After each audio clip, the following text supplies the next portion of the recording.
Welcome. Hope everybody is safe. First, on behalf of SAP, I would like to express my gratitude to you and your team members to be operating during this difficult time. My personal view, in this pandemic, we are all together and this shall pass. Now, the session, which 2.5 hour session we'll have, this is an outcome of a request that has come from few of you to us, focusing on asking about two specific areas. One, what is SAP latest new from the SAP strategy? What is from the cloud per se happening? And second, what is beyond SAP core, which is ECC or ERP? So the way we have structured this 2.5 hours is, we'll talk about first, SAP's new offering, which is called Rise with SAP, where how do we help you to migrate to S4HANA? And also, a lot of customers moving afresh from a ECC or a first time buy. Then we'll branch out to different functions like finance, procurement, compliances, and testing. Since it's only a 2.5 hour session, we may not be able to cover everything in depth. But our endeavor is at least we should be able to showcase what we have and how SAP can help in these areas. In case you need any more details, please reach out to the respective account managers or myself. Also a request, please try to make this session as interactive as possible and ask as many questions as possible. With this, thanking you, and I look forward to seeing you soon. Stay safe, stay home. Thank you so much, Kumar. Now, without further ado, we move on to the first session planned for today's webinar, which is going to be by Madhav Pai. And the topic will be next generation finance solutions, treasury, cash, and receivable management. Over to you, Madhav. So good morning, everybody. I'll be taking you through the agenda for today, which is the next generation finance solution, focusing the topic around treasury, cash, and receivables management. So I have around 30 minutes for the session, and I'll try to give you whatever are the primary capabilities of each one of the solution, followed with a very small demonstration of the capabilities. So as far as the Office of CFO solution portfolio is concerned, what you see on the screen is a whole gamut of solutions which are relevant for the Chief Financial Officer. Nevertheless, I'll be covering two topics for now. The first one being treasury, which encompasses the payments and bank communication, cash and liquidity, debt and investment management, financial risk, commodity, and treasury governance. Then the other topic which I'll be covering would be order to cash, mainly the receivables process and what enhancements, capabilities SAP has developed as part of the innovations in this area. Coming first to the treasury solution, the SAP Treasury Management is a comprehensive set of treasury and risk management applications that are fully integrated into the SAP S4HANA Finance, and they are enabled to exchange data from SAP and non-SAP systems. As you all are aware that treasury as such cannot operate in silos. So you have a treasury which requires integration to external systems. And it also is an end-to-end integration for finance processes, which kind of eliminates all manual data entries. That's because you can integrate it with both the finance as well as banks on the other side, and then you have the financial markets on the external interface side. So with this, you have an integrated end-to-end straight-to processing system for treasury, which automates all processes of treasury. And the most important aspect is the accounting side of it. So you have a system which brings all the debt, investment, foreign exchange, trade finance, all on a single platform, and helps you to account for that in Ind AS, IFRS, or any local GAAP reporting. Now, in terms of the architecture, this screen broadly explains how it all fits in. So it is part of the S4HANA core digital core. So it just as you have other modules like material management, SD, etc., you have treasury management, which is an extension of the S4HANA capability, which takes care of the debt and investment management, foreign exchange, trade finance, cash management, payments, as part of the core functionality, which runs on the HANA database. So you can run it on premise as well as on cloud. And on the other side, on the right-hand side, you see a host of external systems which can be integrated. So whether it is banking systems or digital payments or any business network like Swift, they can be integrated. On the right-hand side too, you see external interfaces which are critical for the treasury as a process for information inflow, so that you can do all kind of risk analysis, whether it is credit risk or exposure analysis or market risk analysis. You need external interfaces from rating agencies, from trading platforms, from information providers, market information providers. So SAP gives you such a ready to connect, ready to build connectors as far as treasury is concerned. So it supports the entire ecosystem of connected processes, and at the same time automates your treasury process. So this particular slide showcases the overall capability of treasury in a single slide. So you have what is called as the transaction manager, which is the core of the process, which includes the deal capture, deal execution, correspondence management, settlement and payment, and valuation and accounting. So with that, you have a front office, back office, and accounting process capability all in one. So in the front office, you have the position and deal capturing possibilities. And then in the back office, you've got the standing instruction, correspondence, netting, settlement, rate fixing, etc. So all these corporate actions, process monitors, all this is catered to in the back office. And finally, the accounting, where you have flexible accounting determination, accounting according to many international accounting standards.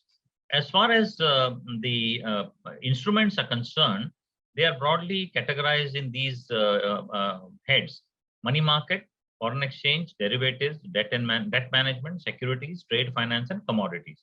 So below them are the individual product types or instruments which are listed. So you have the fixed term deposit, commercial paper, spot, forward, swap. So these are only a sample of the product types. There are a host of other product types as well: bonds, bank loans, commercial paper, which are variants of these instruments. A letter of credit, bank guarantee. The entire process of trade finance is captured in this process, in this product capability. And on the right-hand side, you see the various reports capability, where you can do your positions, performance, risk ratio, compliance, mid-office risk exposure controlling and compliance.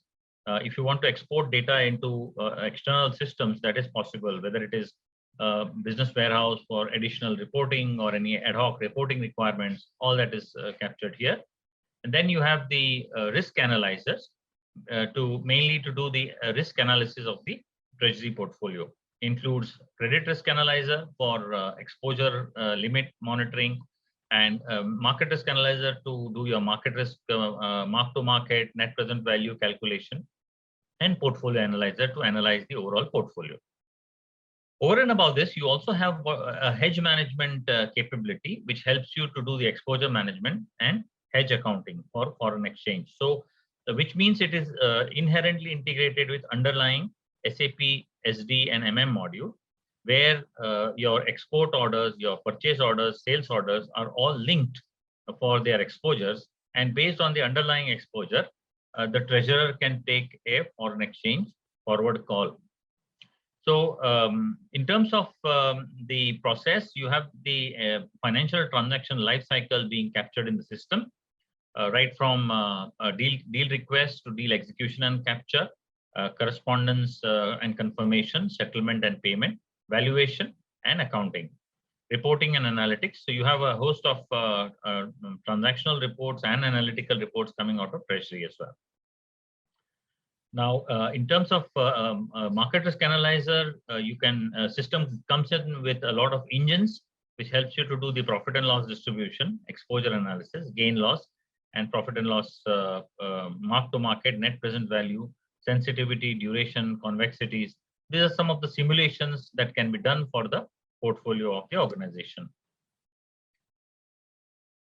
So, so now I'm coming to the next capability, which is cash and liquidity management. This is also another very important and critical functionality as far as cash and liquidity reporting is concerned. So the first one is the bank account management, where the system has capability to centrally manage all the bank accounts and signatories.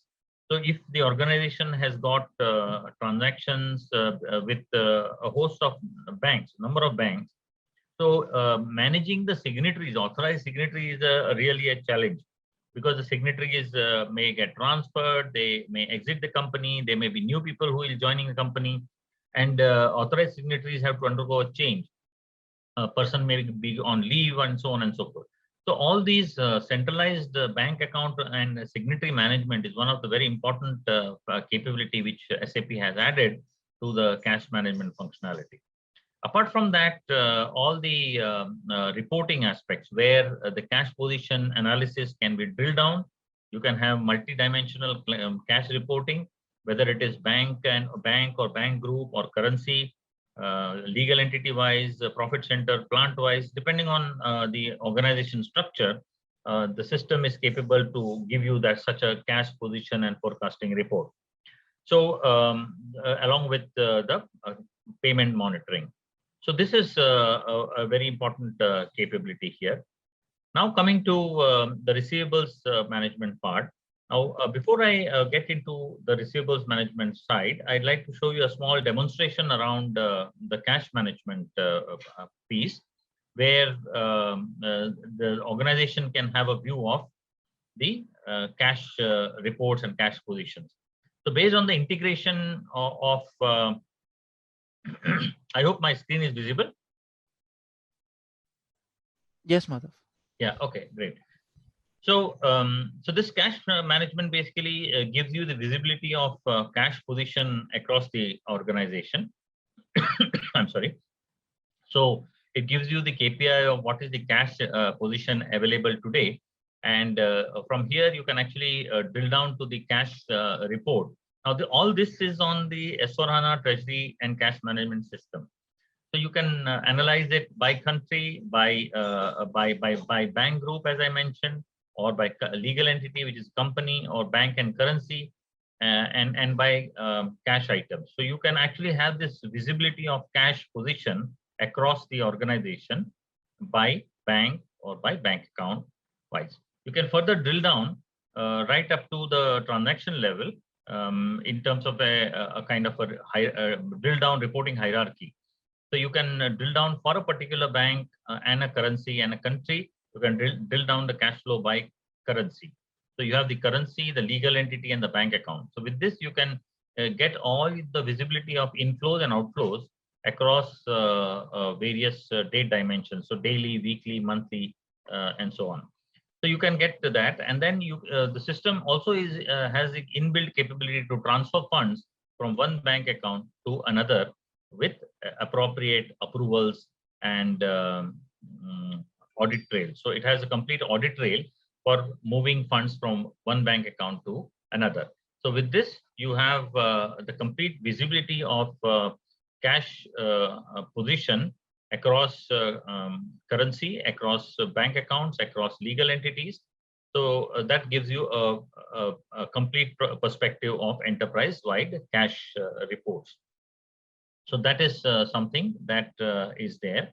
Now, when it comes to the treasury functions also, so you have a host of reporting capabilities which are part of the new offerings which SAP has provided over and above the transactional capabilities which I just mentioned, which automates the transactions. So here you can actually have a view of the credit line, do a credit line analysis. Then you can, this gives you an overview of the Treasury Executive Dashboard, which gives you liquidity by region, liquidity by company code, liquidity by currency, and financial position by the group. You can see, drill down to the cash position forecast by region, by legal entity, and by bank account. So you can actually further get into the details of the counterparty risk as well, where you can view the risk position. I mean, whatever is the counterparty risk, and you can see the cash position by account, by bank, by bank account. So with this, you can also have a view of the liquidity forecast across the organization. So this gives you a view of where you are as far as the bank relationship is concerned. So whether it is fund-based or non-fund-based exposure, as an enterprise, you have a comprehensive view of fund and non-fund based exposure across various banks. So this is possible as a part of the standard functionality, and together with the market risk and credit risk capabilities, system gives you this comprehensive view of the organization. So whether it is daily sales outstanding or your cash positions across legal entities, across currencies, all this is very much possible here. So, so this is giving you a snapshot of what is possible as far as the treasury functionalities is concerned. Now, coming back to the cash and liquidity management and then the receivables management part. So receivables management here typically covers the credit risk of the counterparty, followed by management of payments, resolving of disputes, cash collection, settlement, and reconciliation of the account. So at this point in time, I would like to just ask whether I should stop for a few questions, or should I continue to the next topic of receivables management, because this is a logical end of treasury and cash management. Receivables is basically a new topic altogether. Madhav, please go ahead. We will take up the questions after this. Okay, thank you, Sudhakar. So yeah, coming to receivables management. Now, receivables management is part of the order to cash process, and as far as capability is concerned, it comprises of broadly three capabilities. The first one is your the credit risk management part, counterparty credit. So whether it is the credit of your dealers, credit of your customers, credit worthiness of your business partners, all that is managed with the capability of credit management, which is part of the receivables management. And then you have the payment handling. So when the customers pay, how do you manage the payments? How do you clear the payments? How you can bring in efficiencies and automation as far as payments is concerned? That is captured as far as the payments is concerned and payment clearing. Then it is grievance redressal and grievance management, which is part of the disputes management process. So here you have customers disputing on a particular invoice or maybe on a line item of the invoice. So these disputes need to be managed well in terms of a process, and they also have to be resolved in a timely manner. So ensuring that the grievances are well controlled and managed, and the customer interaction and relationships are maintained to the highest levels. So that is part of the disputes management. And the last part is typically the collections part. So how do you collect the outstanding? How the system can help you in prioritizing the collections? How do you strategize the collections? And whom should be collecting it? And how should you follow up for collections? So how can the system help you in doing all that? So collection management is another capability which is part of the receivables management. So in effect, receivables management centralizes, automates, and simplifies the process of customer receivables. So it gives you the KPIs of overdue receivables, the future receivables. It also gives you a visibility of the daily sales outstanding, credit limit utilization. So generally companies have internal credit limit and external credit limits, and there are certain tolerance levels for credit limit utilization based on which the business is conducted. So all those aspects of control and reporting are all captured as far as receivables is concerned. Then there is automation part. So how do you automate the credit evaluation? How can the credit evaluation be monitored based on payment history of the customer? At the same time, suppose it's a new customer who is coming on board into the ecosystem. Then how do you evaluate it? For that, typically you would require inputs from external credit rating agencies like CRISIL or ICRA or Dun & Bradstreet. So SAP provides you such integration to external credit rating agencies, wherein you can get those credit profiles of the credit worthiness of those customers, and based on which there can be algorithms to define the credit score and ensure that the system automates this entire credit risk aspect. Then comes the dispute resolution part. How do you accelerate the dispute resolution and improve customer service? So that is, as I mentioned, is an important aspect. Now, all of this also helps you in provisioning for bad debts and write-offs. So timely provisioning and timely accounting for such write-offs if they are not paid up. So proactively you can follow up, and at the same time you can also proactively account for the various provisions. So with this you can improve the daily sales outstanding and working capital management. So this captures the entire receivables capability.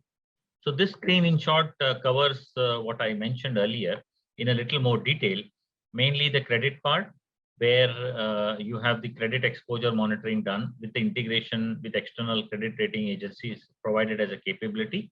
Then you have the collections part, where you can strategize the collections. You can set up collection strategies, system-driven collection strategies, and accordingly assign agents, assign processors or the group of processors to follow up on the collections. So with this, you have a data-driven process control for team management, as well as a systematic approach for collections.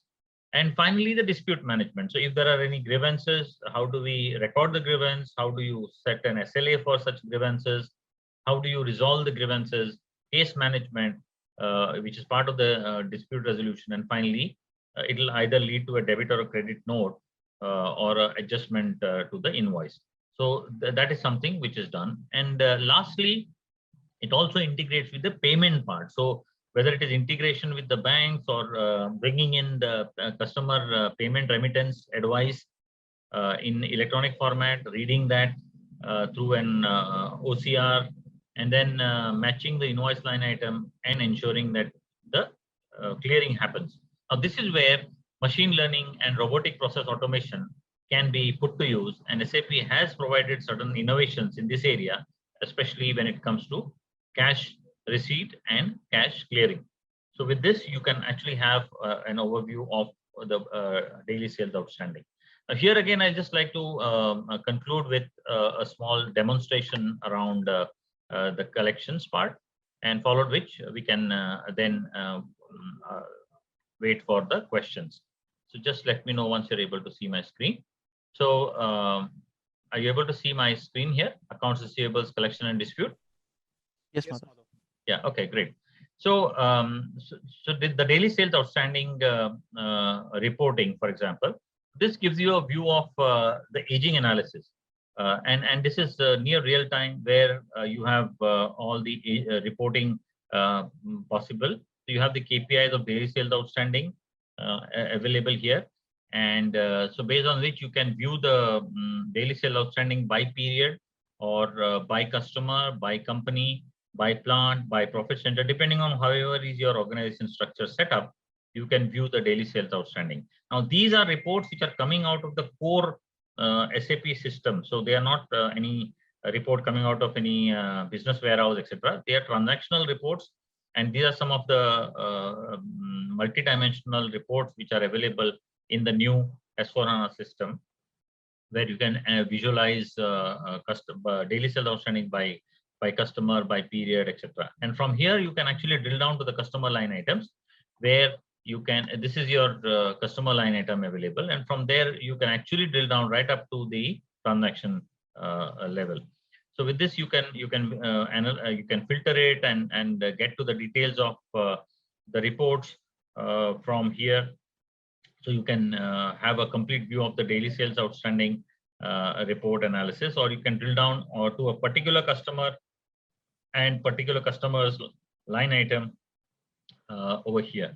So at the same time, from here, you can actually create correspondence, block for dunning, block for payment, or unblock for payment. So all that is possible.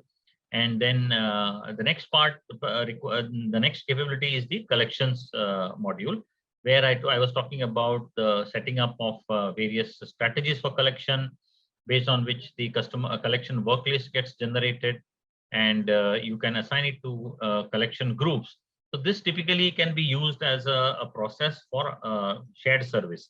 Just like you're having the shared services for accounts payable, in most cases, you can have a shared services for collections as well, where a central collection team can run after the outstanding across various legal entities. So you can assign it to a particular specialist. You can monitor the collection process progress by group, by collection agent, etc., and ensure that you are collecting it on time and with a strategy in place. It's not that you're just doing it with some report, ad hoc reports. So there is a strategy which is in place, which ensures that the priority is system driven.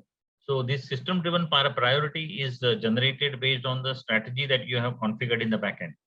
So for example, in this, there is a collection rule which is set up, which has some valuations for each of those violations. For example, if the total all item overdue since 14 to 14 days, total amount is larger than 5,000 euros, then the valuation is 20. So accordingly, every rule has a valuation here, weighted average, and then you can actually have come to a particular score, and based on the score, the priority is determined by the system and accordingly assigned to the particular collection agent, who can then run after the outstanding overdue in a very systematic, system-driven, efficient manner. So that is as far as collections is concerned. And parallelly, the system also has got capabilities for recording all the communication. So communication with the customer, and the customer, you can create a correspondence right here and there, and then you can raise a dispute, and customers promise to pay can also be recorded. Now, customers promise to pay is something that helps you in reforecasting the cash flow of the customer receivables. So this gives you the aging analysis of the due date grid based on the number of days which is the overdue. So with this, you can actually correspond to the customer right here without any moving of screens or in terms of transaction codes, etc. All of that is part of the entire collection process. So here you can raise a dispute, or you can create a promise to pay, which is nothing but an promised future date when the customer is supposed to pay. Now, this can give you a precise cash flow for receivables, as well as it can be used for provisioning, bad debt provisioning. So in terms of the promised dates, so if it is crossing beyond say 180 days or whatever number of days is the bad debt provisioning requirements, this report can be very well used for bad debt provisioning. And if there is a dispute, then disputes can be recorded, and each dispute will then get a case ID, and based on which the disputes can be resolved at the earliest through a system-driven process. Thank you so much, Madhav, but we don't have any questions that have come in as of now, but we will proceed to the next session. And again, a quick reminder to all our attendees, if you have any questions for our speakers, please enter them in the chat box. Your queries will be answered at the end of each session. Now we move on to the next session, which is by Rohit Jaipuria, Industries and Customary Advisor, Finance and Risk Practice from SAP India, to commence the session. Over to you, Rohit. Perfect. Thank you so much, Amit. Hi, good morning. My name is Rohit Jaipuria, and my primary area of focus within SAP is the governance, risk, and compliance solutions. That is a large portfolio now, and over the next 30 minutes, I will take you through what that portfolio is all about.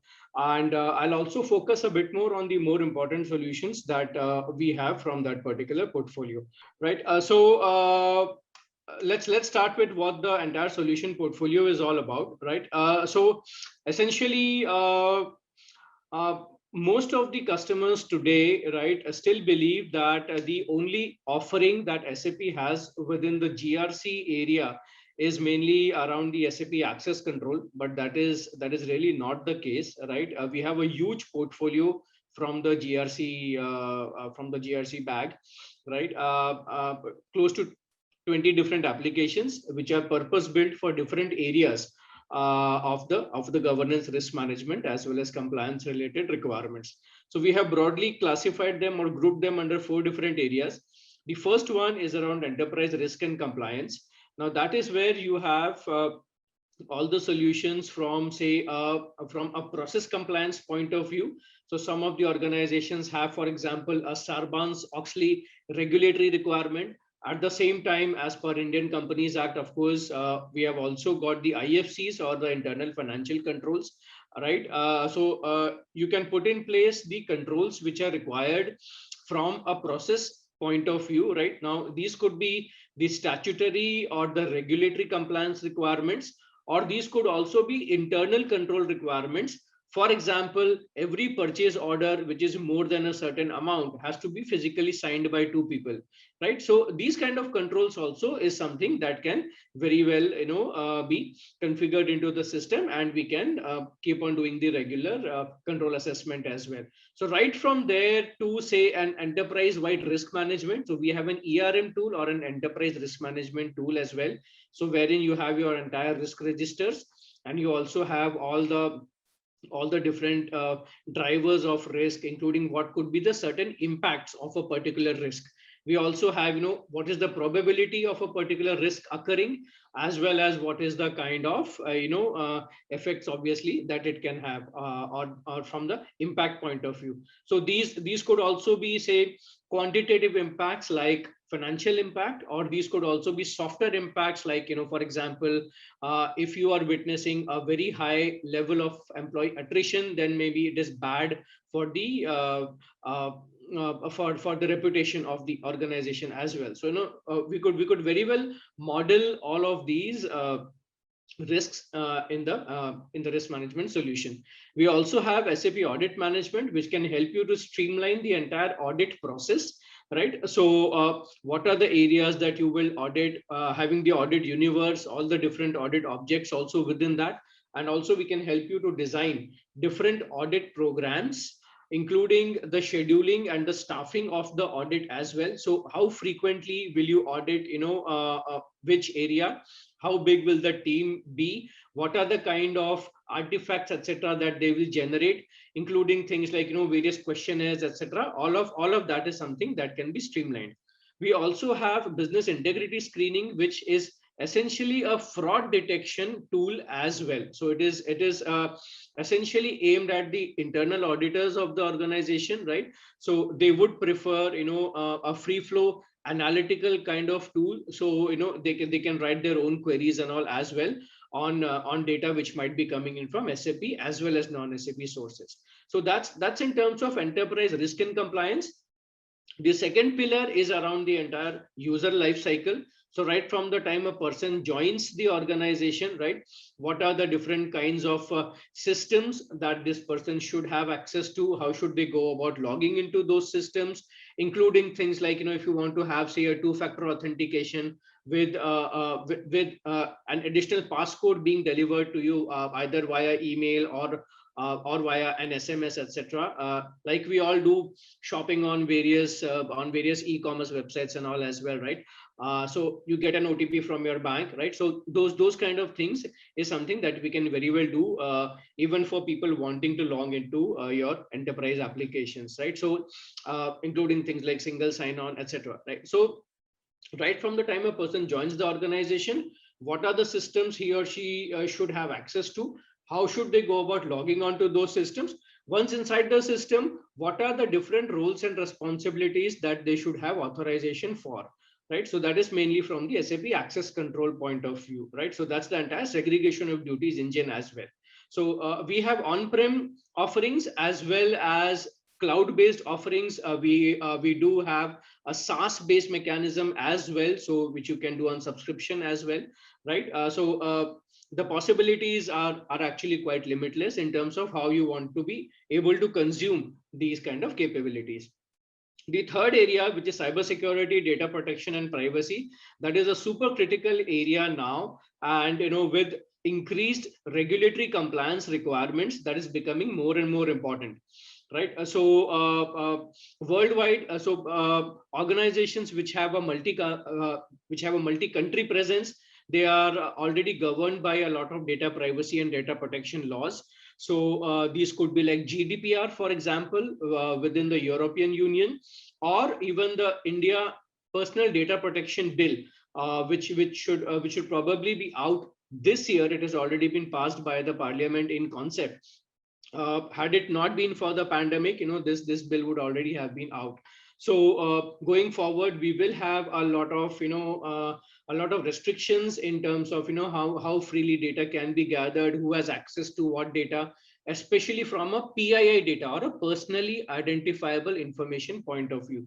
So we have very robust offerings in the area of cybersecurity, data protection, and privacy, including things like being able to generate various kinds of alerts in case there are any kind of internal or external threats that the system can perceive, right? So we have a SEAM system, which is a securities incidents and events monitoring system, only for your SAP application exclusively, right?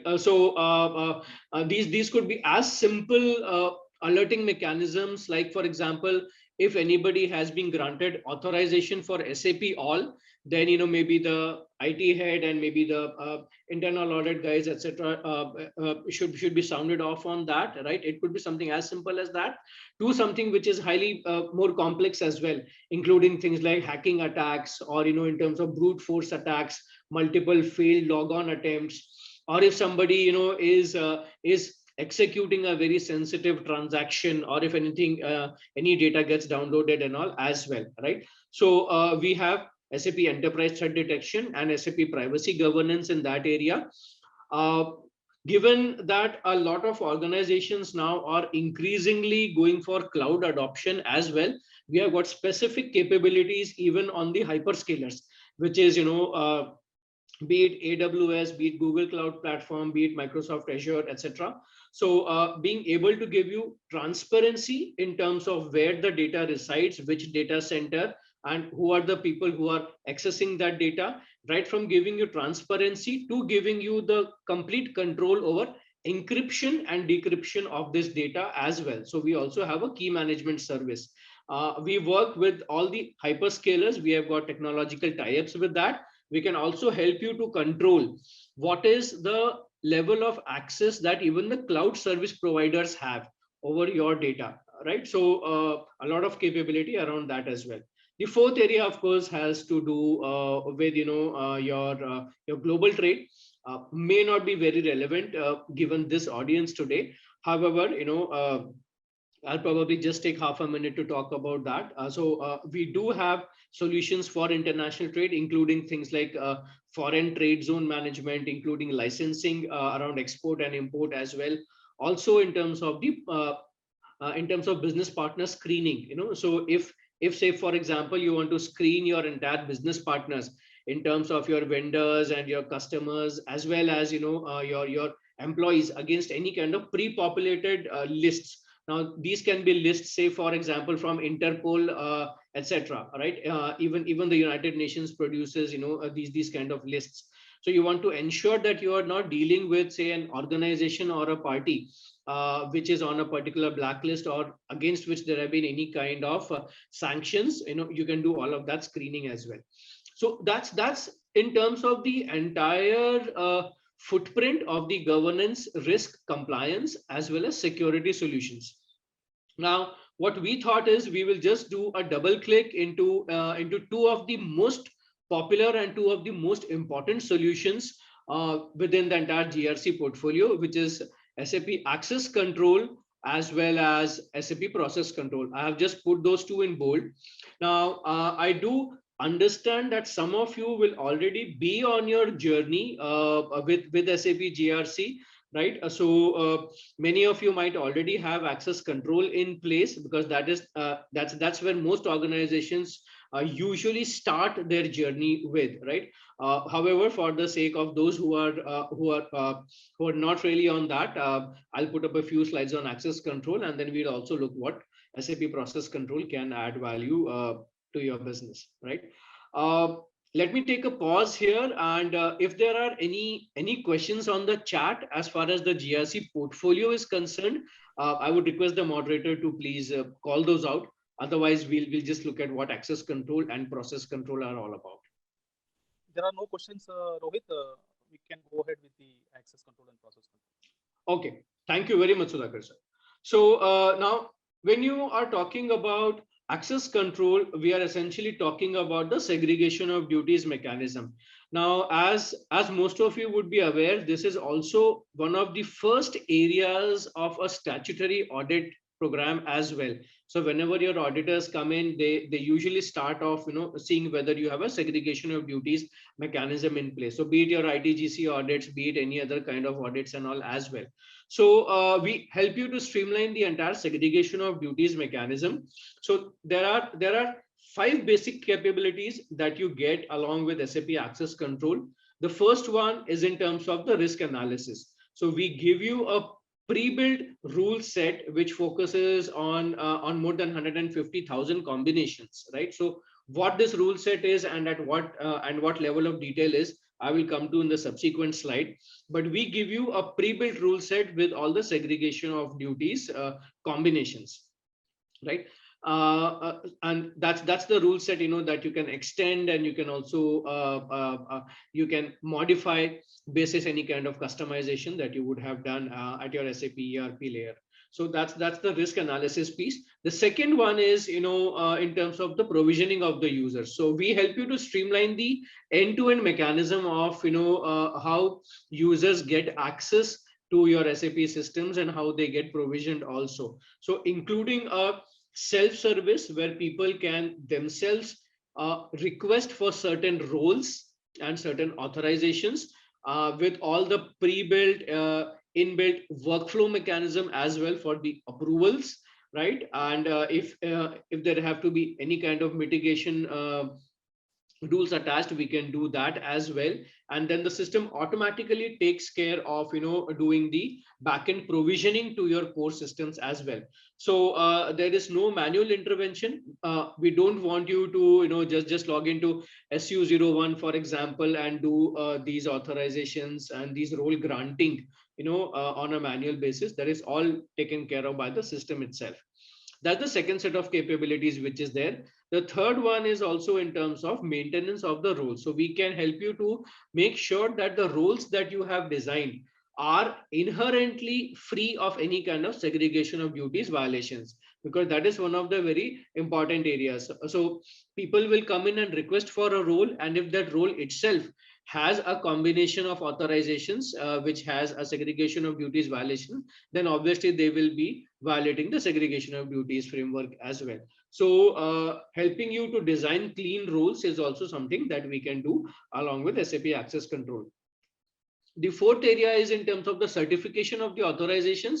So many a time we come across situations that the call of the business is such that you have to grant authorizations which might be conflicting the segregation of duties philosophy, right? So now there can be temporary authorizations also which you need to grant, right? So on a periodic basis, for example, the head of the department can get a report saying, okay, these are all the employees in your department, these are all of the people who report to you, these are the authorizations they have, and if any of those employees within the department actually have say conflicting authorizations, then the head of the department can give his or her approval, or can also suggest changes, right? So on a periodic basis, being able to ensure that the existing authorizations are valid, that is also something that we give you the capability for. Now that is very important, because many a time what happens is, if you have got people who are getting transferred or promoted, many a time they are granted extra authorization, but the existing authorizations are not taken away, because most of the times there is a handover period, so people continue to enjoy the authorizations that they had earlier, and they don't get taken away in due course of time. So that by itself can actually create a lot of segregation of duties issues as well. So a periodic certification is something that is again very important. And then, of course, one of the more important areas also is in terms of the super user access or the firefighter access, right? So we help you manage those kind of accesses also. purely from the system point of view itself. And we also give you extended logging and auditing capabilities. So there is a lot of inbuilt logs in terms of the data access log or the data modification log as well. So you have complete visibility in terms of who logged in, say as a firefighter, what are the what are the transactions they ran, what are the values they changed, etc. as well. So all the super user access or firefighter access and with extensive logging is all part of the solution itself. Now let me just put up a couple of slides on what the pre-built rule set is all about. So the pre-built rule set is available for different versions of SAP ERPs as well. So if you're on ECC or if you are on S4 already, right, the rule sets are available for all the different versions. And we also cover all the different business processes. So be it order to cash, be it procure to pay, be it finance, etc. And within those, then we have got multiple risks. So say for example, within procure to pay process, you could have a risk of fraudulent payments. And that might be, if the person has got the authorization to do vendor master maintenance as well as release payments. So then somebody can just change the vendor bank account details and release the payments as well, right? So those kind of situations is something that, we have already covered out of the box. We go down to the actions as well as the permission level.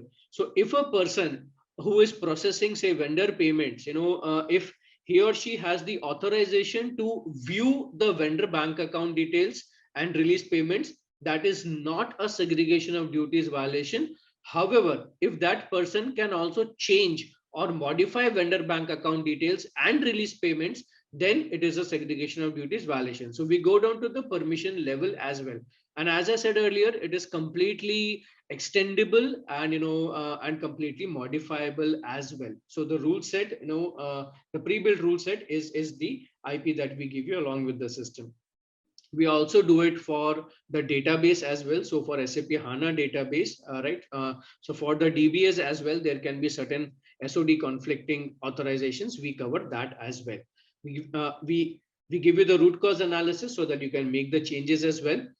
A bit more around the end-to-end workflow based request and the provisioning framework as well. So there can be various triggers where a request comes in from. Okay, so these can be on the basis of triggers from HR systems. These could be from identity management systems, or people can themselves place a request for a role, or also on the basis of somebody else within the same department.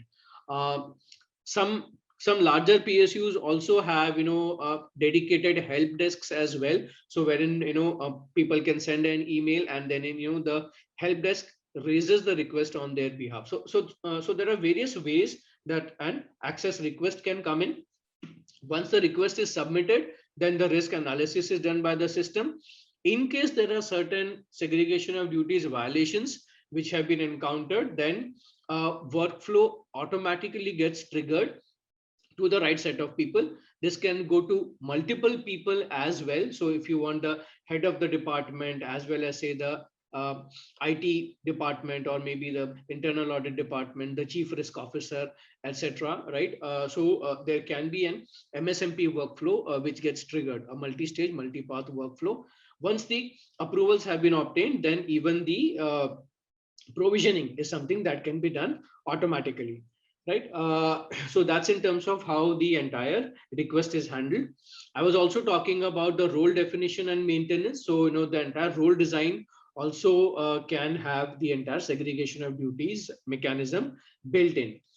Right? Once that is done, I will just navigate to some of the other important areas as well. So that is in terms of the super user access that I was talking about. So if you see on the screenshot in front of you, for all the system emergency users or the firefighters, etc., all of these reports are pre-built. So in terms of transaction logs, change logs, audit logs, system log, etc., all of those are pre-built log-based reports which are available, and basis the requirement, the users can run these logs at any point in time and see what is it that the people did. What we have also done is For those of you who are on a slightly older version of Access Control, if you have not yet moved to SAP Access Control 12.0, we also have persona-based navigation now, along with Fiori tiles. So you can see Access Control Administrator, for example, will have access to a lot of different processes from the entire management point of view. If you look at the employees, then of course they have a far smaller set of processes also, so they can maintain their profiles. For example, if they have placed an access request, they can also keep on monitoring what is the status of that. Employees can themselves do a reset password as well, so that's one of the core capabilities with SAP Access Control, right? Plus, whatever is most important from an end user point of view. So we have persona based navigation as well as the authorizations. From a reporting point of view, there is a lot of reporting and dashboarding, which comes with SAP Access Control, including how many requests have been there, at what stage have been there, if there are any kind of segregation of duties violations, then which are the more critical ones, for example. So in terms of tabular reports, alerts, also in terms of charts, all of that is something that is straight out of the box with SAP Access Control. So one of the most important applications in the entire portfolio. In the interest of time, I will just quickly move to SAP Process Control as well. Now, SAP Process Control is your compliance engine from a process compliance point of view. So when you're talking about, say, the procure to pay process, or when you talk about the order to cash process, again, you can have various controls. As I was saying earlier, this can be from the point of view of regulatory or statutory compliance, or this could also have to do with internal initiatives, right? So it all starts with the documentation. So what are the processes and sub processes in which you would want to have controls, right? So you design the controls as well. You see how many of these controls can be automated, how many of these need to be manual as well. So there is a lot of capability around all of that. So it all starts with the documentation. This is where you have your entire RCMs as well, or your risk and control matrix, right? I'm sure most of you would already be having these on paper. At least we can help you to streamline all of these, by automating these controls that you have. So it all starts with the documentation. Obviously, we don't stop with just the documentation, because we don't want these controls to just sit on a folder on somebody's desk, right? So we help you to do the planning of all of these control assessments as well.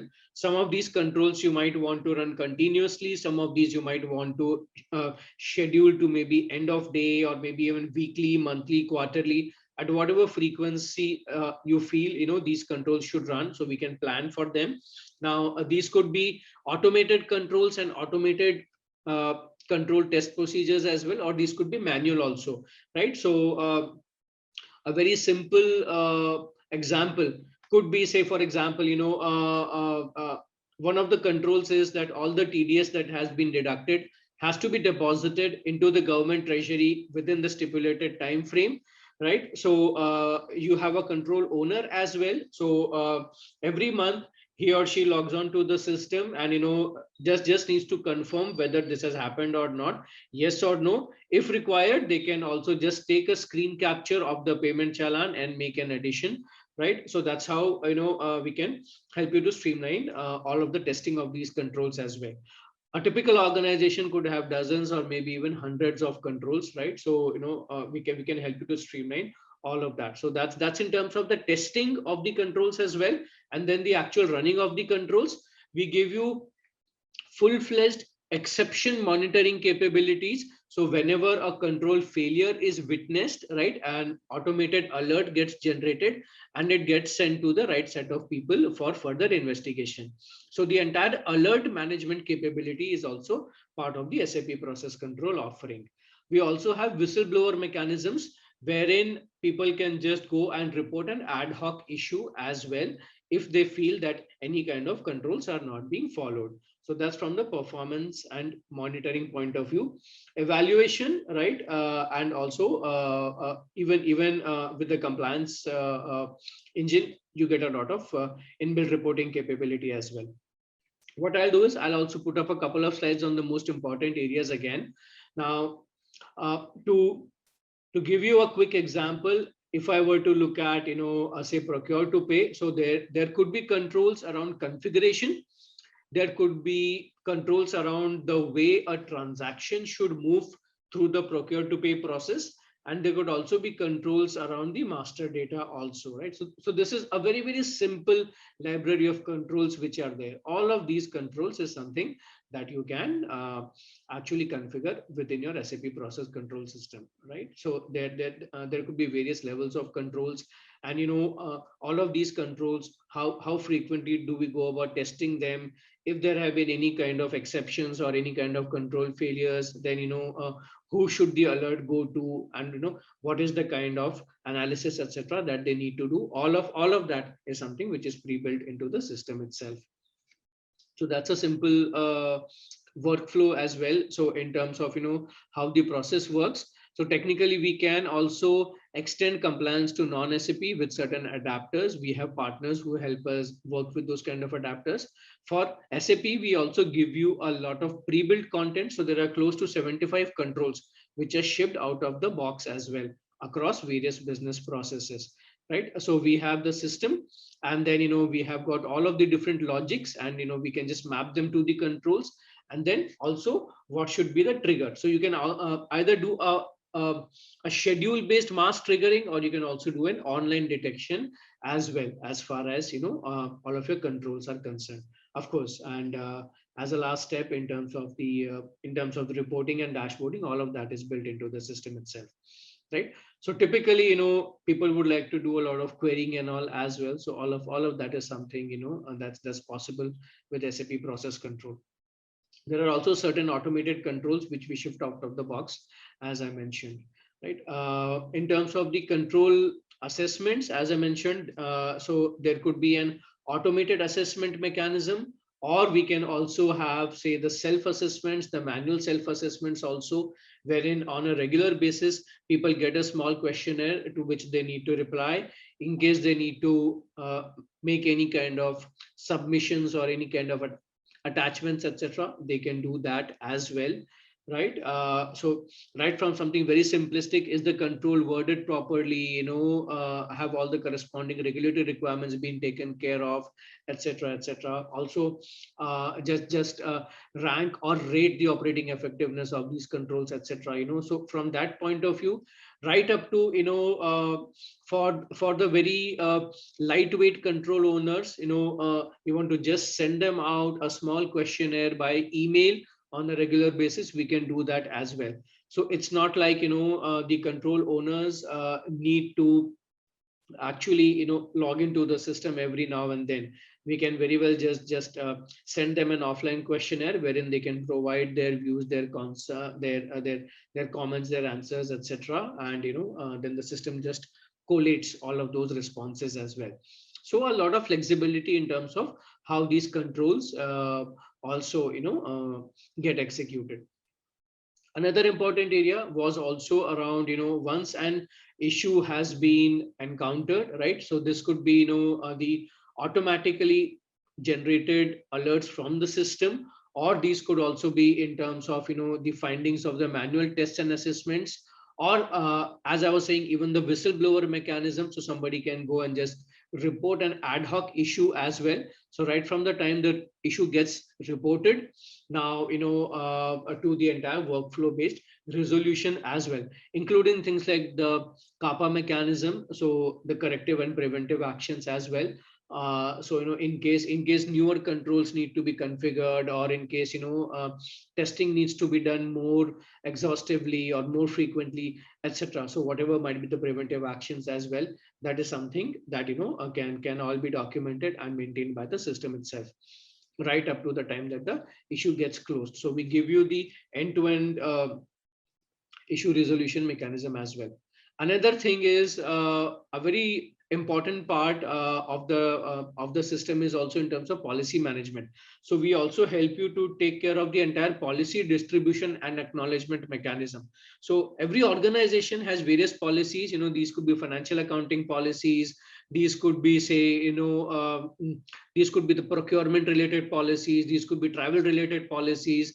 These could also be, say, IT security related policies. So something as simple as, don't leave your username and password on a post-it on your desktop, or don't share your user IDs and passwords. Always lock your workstation before you get up, right?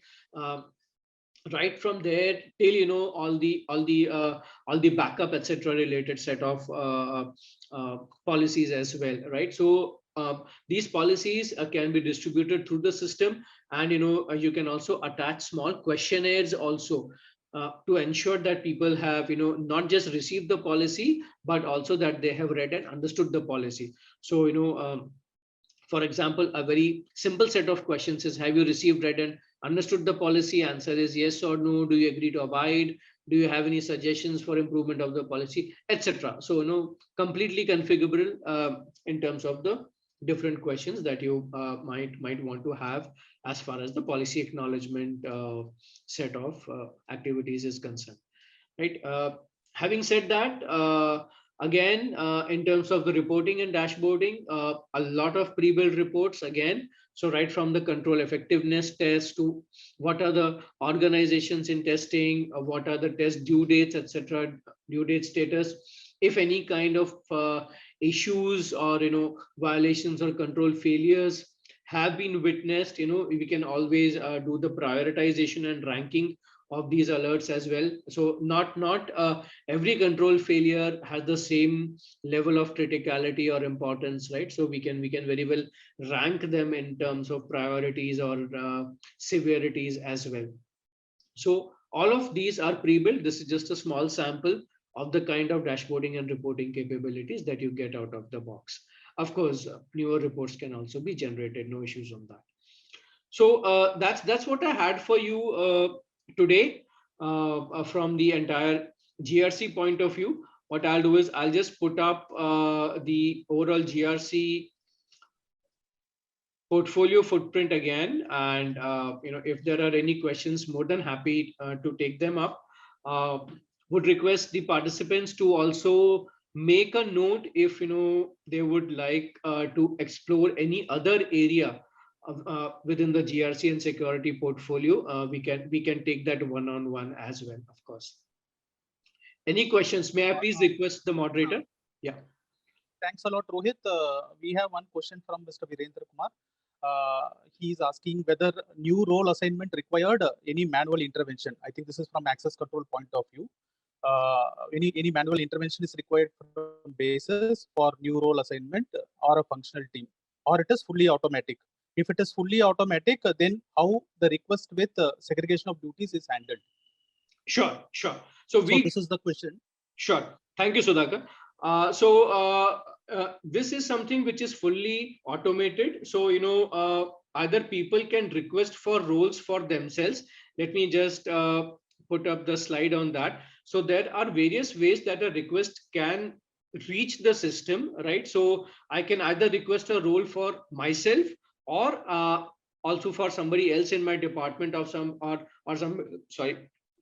if there's a new joinee or if there's been a transfer, etc. in my department, right? So there are various ways that the request can come in. Increasingly nowadays, people are also demanding of us that we have an HR system based trigger. So you have different roles, you have different positions in your HR systems, and you can tag employees to those different positions as well. The positions also have a role tagged to a particular position, right? So what are the systems and what are the authorizations, etc. that you have? Once the request has come into the system, then it is by default routed to GRC access control for the risk analysis, and the entire risk analysis is done against the rule set that we saw a few slides back. And once any kind of SOD violations have been found, then a mitigation exception workflow gets automatically triggered, and if the request gets approved, then the entire provisioning to the backend SAP system is also something that is taken care of by the system itself. Now, one word over here, in terms of the mitigation exception workflow, let me give you an example of what can be a mitigation rule. Let us say, for example, we are talking about a small branch office, and the call of the business is that, okay, I have got just one small commercial officer, right? Even he or she may not be a full-time employee, right? It might be a salesperson who is doubling up, say, as the commercial officer, right? So he or she would have the authorizations to raise, say, a purchase order and also approve a purchase order in the system, right? So by default, this is an SOD violation. But you're not going to recruit more people just so that you are clean of any kind of segregation of duties. In these kind of situations, what the approver can do is they can assign a mitigation rule.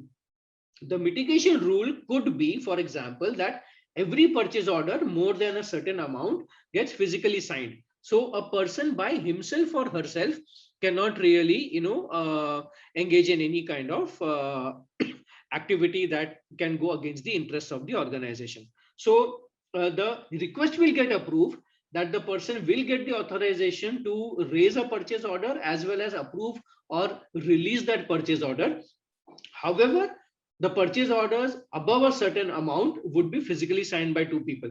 With your process compliance engine, which is SAP Process Control, that becomes a control that gets regularly monitored then. And you can choose how frequently you want to assess that control. So let's say every month you want to make sure that that control is working properly. So you have an auditor, or you have the control owner who takes a list from the system of all the purchase orders above that particular amount, and then physically goes and checks whether the purchase orders have been signed or not. So that's how even the mitigation can take place. So to answer your question, the end-to-end, right from the request submission till the provisioning, that is all completely automated. Also, any kind of mitigations which have been there can be controlled and can be assessed on a regular basis. I hope that answers your question. Thanks a lot, Rohit. I think that answers the question. In the interest of time, we will request Amit to move forward to the next session. Thanks a lot, Rohit, for your session. Thank you so much. Thank you so much, Rohit and Sudhakar. Now we move on to the next segment, which is by Vinay Tripathi, Solution Expert Platform and Technologies from SAP India, to talk about how we can improve account payable efficiencies using SAP Vendor Invoice Management. Over to you, Vinay. As the context has been set here, we are going to talk about accounts payable process automation, which is SAP Vendor Invoice Management solution. This is an ABAP add-on on top of your ERP system, which could be SAP ECC or SAP S4HANA, right? And whatever automation capabilities are brought in by this solution, that is going to directly complement your existing invoice processing transactions in your ERP system like Miro or FB60, right? So before I get into the solution view, these are some of the best practices basis which this entire solution has been designed, right? So as a vendor, obviously they can send you the invoices through various input channel, which could be a paper channel, which could be a email channel, or which could be a supplier portal channel as well. So answer is yes, SAP Vendor Invoice Management as a solution is able to capture the invoices as well as supporting documents through any of these channels. If it's a paper channel, there is a enterprise scanning software as well. You can do a bulk scanning, bulk archival, you can do barcode recognitions, right? Similarly, you can also integrate with a central email ID, wherein vendors can send you invoices to a central email ID. And from there, it will go to SAP inbox and vendor invoice management solution will take over. Similarly, it can also come through a digital channel like supplier portal. So yes, you can capture the invoices through multiple input channels, which are coming either in hard copies, email, or through a supplier portal channel. Once this is done, the unique document number is generated. We call it as vendor invoice management document number. And this document number will act as a foundation for tracking the invoice lifecycle from capture till posting up to the payment stages. Right, post the document registration has been done, it has been archived, It has been also linked with the relevant transactions in SAP ERP system. The next phase is the India localized OCR. Okay, so this is where we brought in the India localization. So wherein you can read all the mandatory information from the incoming invoices, which could be at a header level or at a line item level. And then it can also read the QR code based data as well, right, which includes GST specific detail, right? So this could be 64-digit IRN number. This could be the GST and ID of buyer or supplier or HSN code. So there are 8 parameters which are included in the QR code. So all these details can be captured by the India localized OCR and auto populate the data into the ERP system, eliminating great amount of manual data entry. So whether it is your PO number, invoice number, delivery date, line item level details, or GST specific detail via a QR code. So every supplier which is more than 50 crore in turnover, he has to give a QR code based invoice or including the e-invoicing number.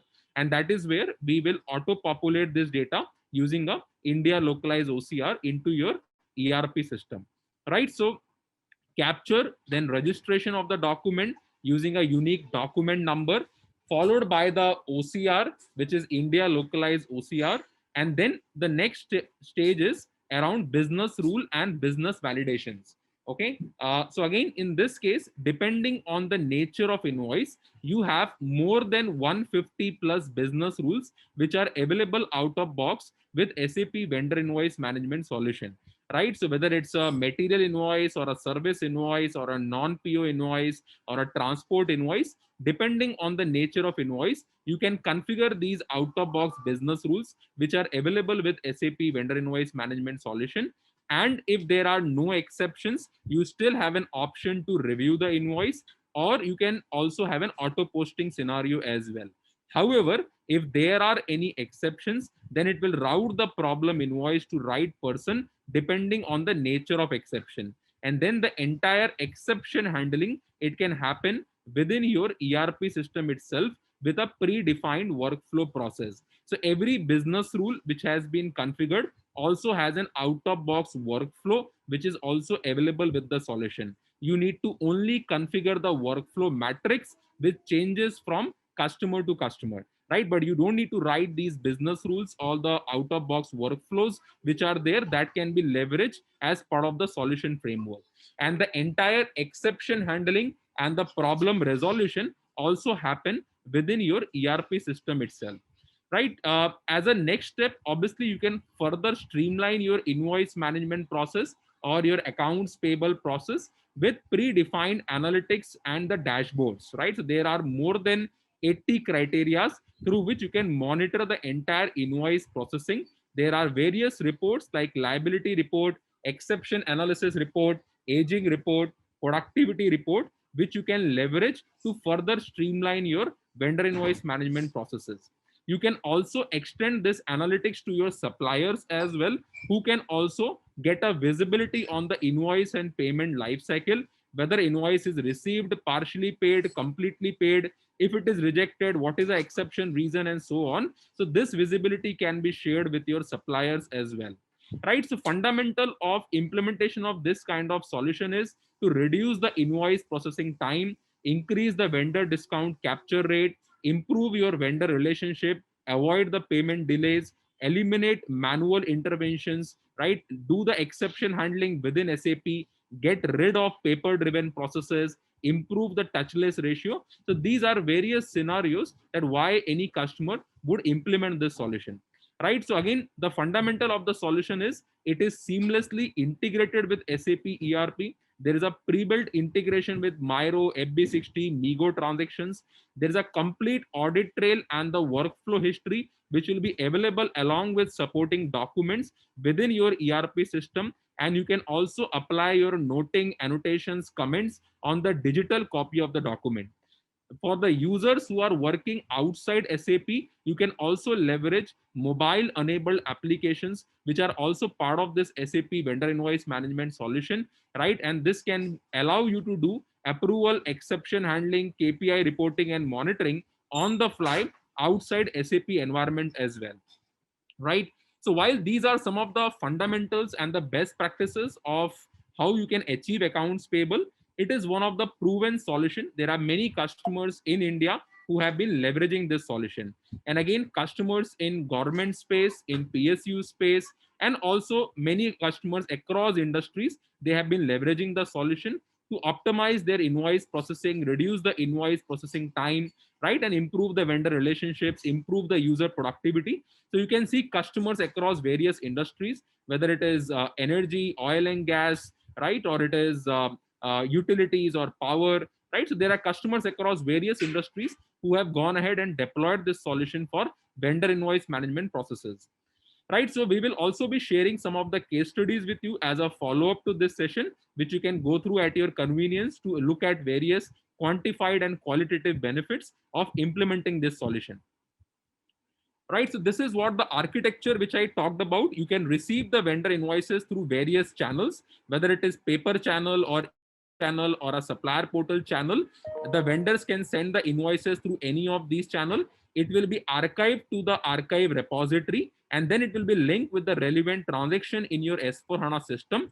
It will automatically appear in the invoice capture center, which is where the entire OCR process will happen, along with extraction of mandatory fields and the QR code based data, followed by the business rules and validation depending on the nature of invoice. You can also create the queue of the invoice. So you can have a queue for material, queue for service, queue for a non-PO invoice, and then the out-of-box business rules can be applied for price match, quantity match, vendor code validation, right? Taxation information specific validation. So all these business rules are available with this SAP vendor invoice management solution, and that will come into picture. And if there are no exceptions, you can have a reviewer, or you can also have a auto posting.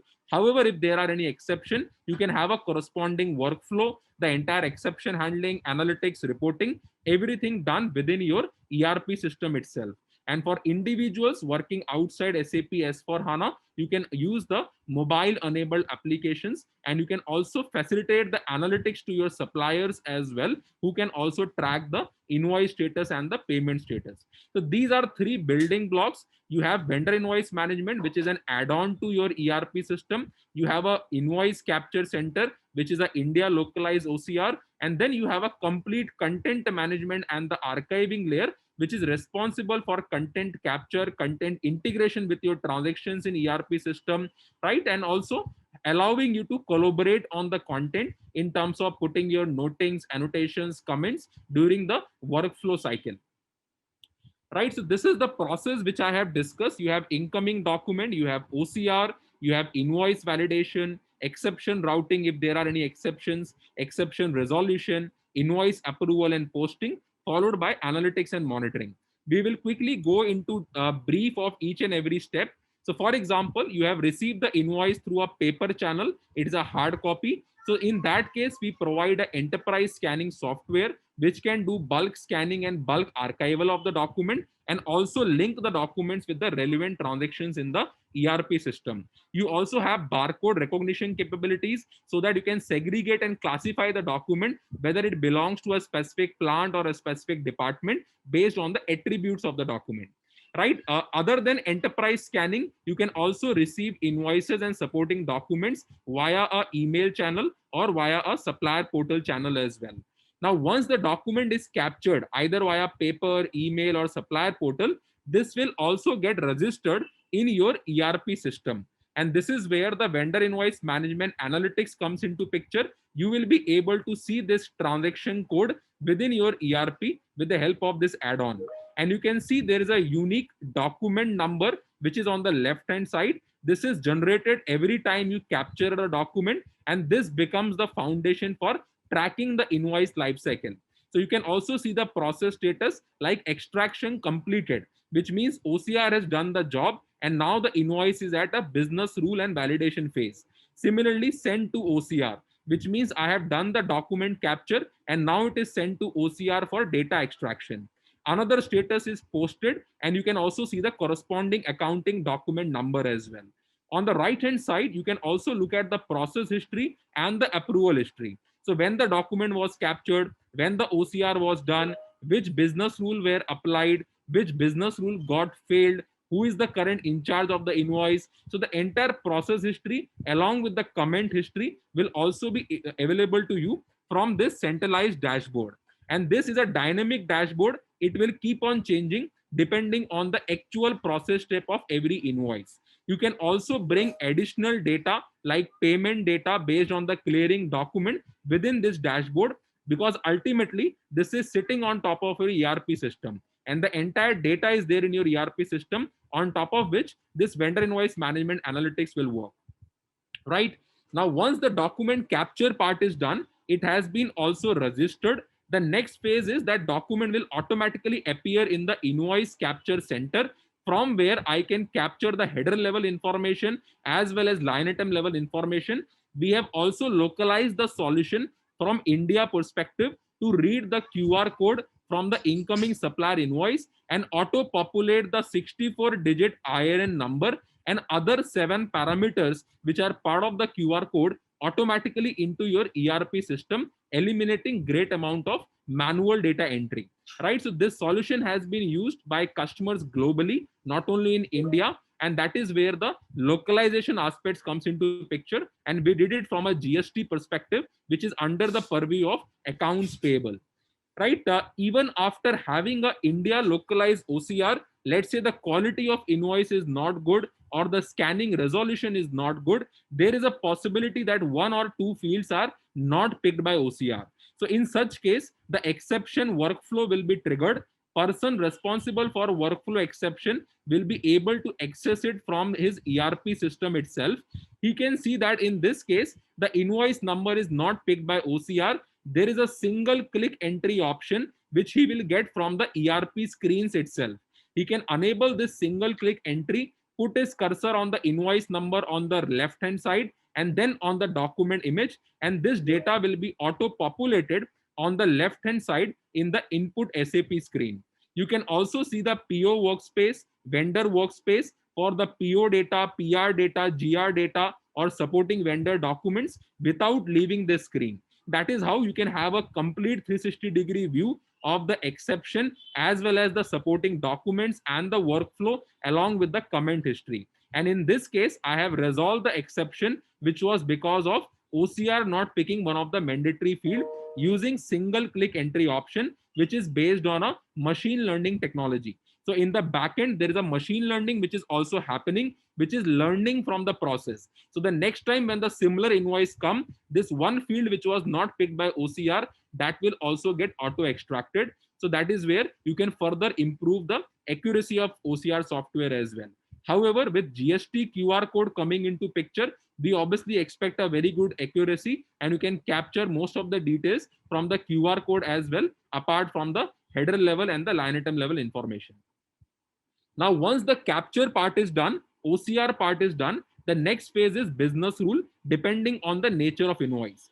As I said, this solution provides more than 150 plus business rule out of box for both PO and non-PO scenarios. So this is for non-PO. Similarly, this is for PO-based invoices, which could be invalid PO number, invalid vendor code, or missing item quantity, invalid tax information, or service entry required, or GR not done. So all these business rules are available out of box. They are written in ABAP, which is your ERP programming languages, and every business rule has a corresponding workflow as well. So if there are no exceptions, you can do a auto posting. However, if there are exceptions, it can trigger a workflow notification, right? And again, the workflow notification can go into the mailbox as well. You can again log in into your ERP system. You can have a 360-degree view of the entire vendor invoice management analytics framework. You can see the process status like posted, blog, awaiting approval, or indexed. You can see the exception reason. You can see the corresponding in charge of the exception or the workflow, who is the corresponding vendor. And you can also have a company code or the unique document number, which is generated at the time of document capture. And on the right hand side, you can also look at the process history and the approval history. So this is how you will be able to see the VIM analytics within your ERP system for invoice lifecycle tracking. And then you can go to the vendor invoice management workplace, which we call as VIM workplace, to execute the exception scenarios. You have my inbox, And again, you can execute the workflow item and you can land up into this screen within your ERP system. You can have a complete view of document, the related data record from the PO workspace and the vendor workspace, the comment history, the workflow history, and on the left hand side, you have certain predefined process option to resolve the exception. So in this case, PO data is available, invoice data is available, but GR is missing. So the workflow was routed to somebody in the store department, and he will have an option of post GR from the workflow itself. I can also apply business rule to check that which business rule has got failed, which has successfully cleared, why this invoice has come to me. Similarly, I can refer the invoice to somebody else to get an additional piece of information using an ad hoc workflow functionality. So you also have a refer option as one of the process options. So this is what is added by the vendor invoice management solution for exception handling scenarios. And then let's say you can click on apply business rule. You can see that for this invoice, there are 10 business rules which has been applied. Everything is in green in this case, which means there is no exception and it has just come for your review. But for another invoice, there are 5 exceptions which are highlighted in red here: invalid PO number, missing invoice date, vendor code mismatch, or suspected duplicate. And you can also see the corresponding in charge of all these exceptions as well. If there are multiple exceptions, you can also have parallel workflow as well.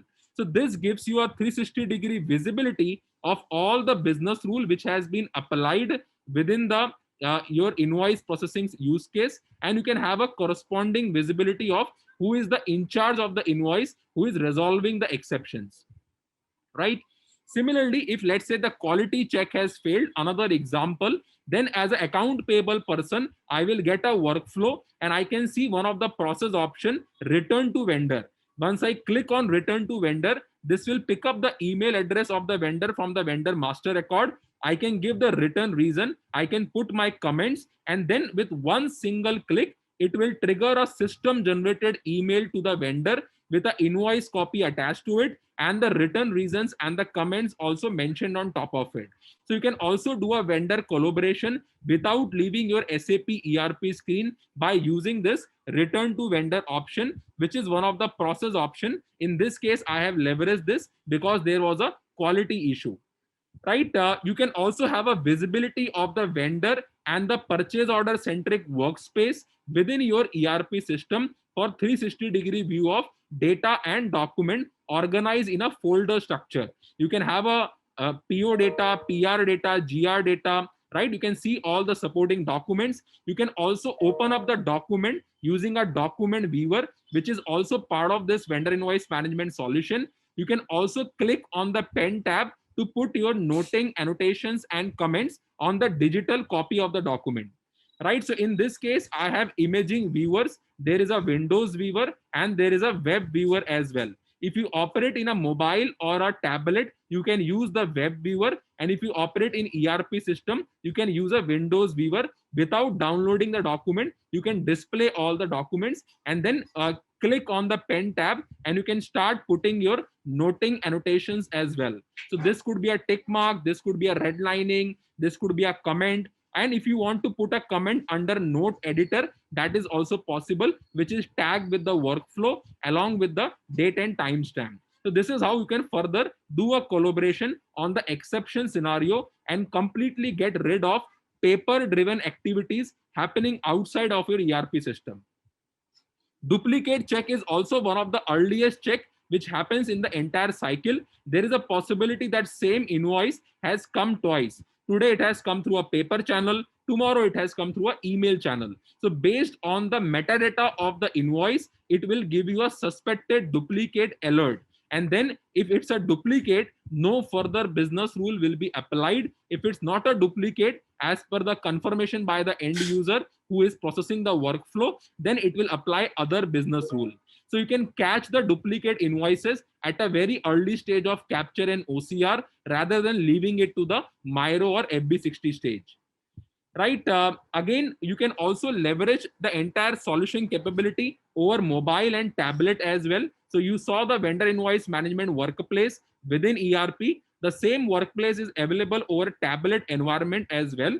You can look at all the invoices pending for action. You can look at the approval history along with date and timestamp. You can look at attachments and images and then put your noting annotations and approve it. Similarly, all these apps are also available over mobile environment as well, like resolve invoice exception, approve invoices, my processed invoices, KPI dashboard. You can again look at your invoices. You can look at the master and transaction detail. You can look at the history. You can look at the attachments and then approve and confirm. Right. Similarly, we have also given an option of smart coding for non-PO invoice, which is based on a machine learning technology.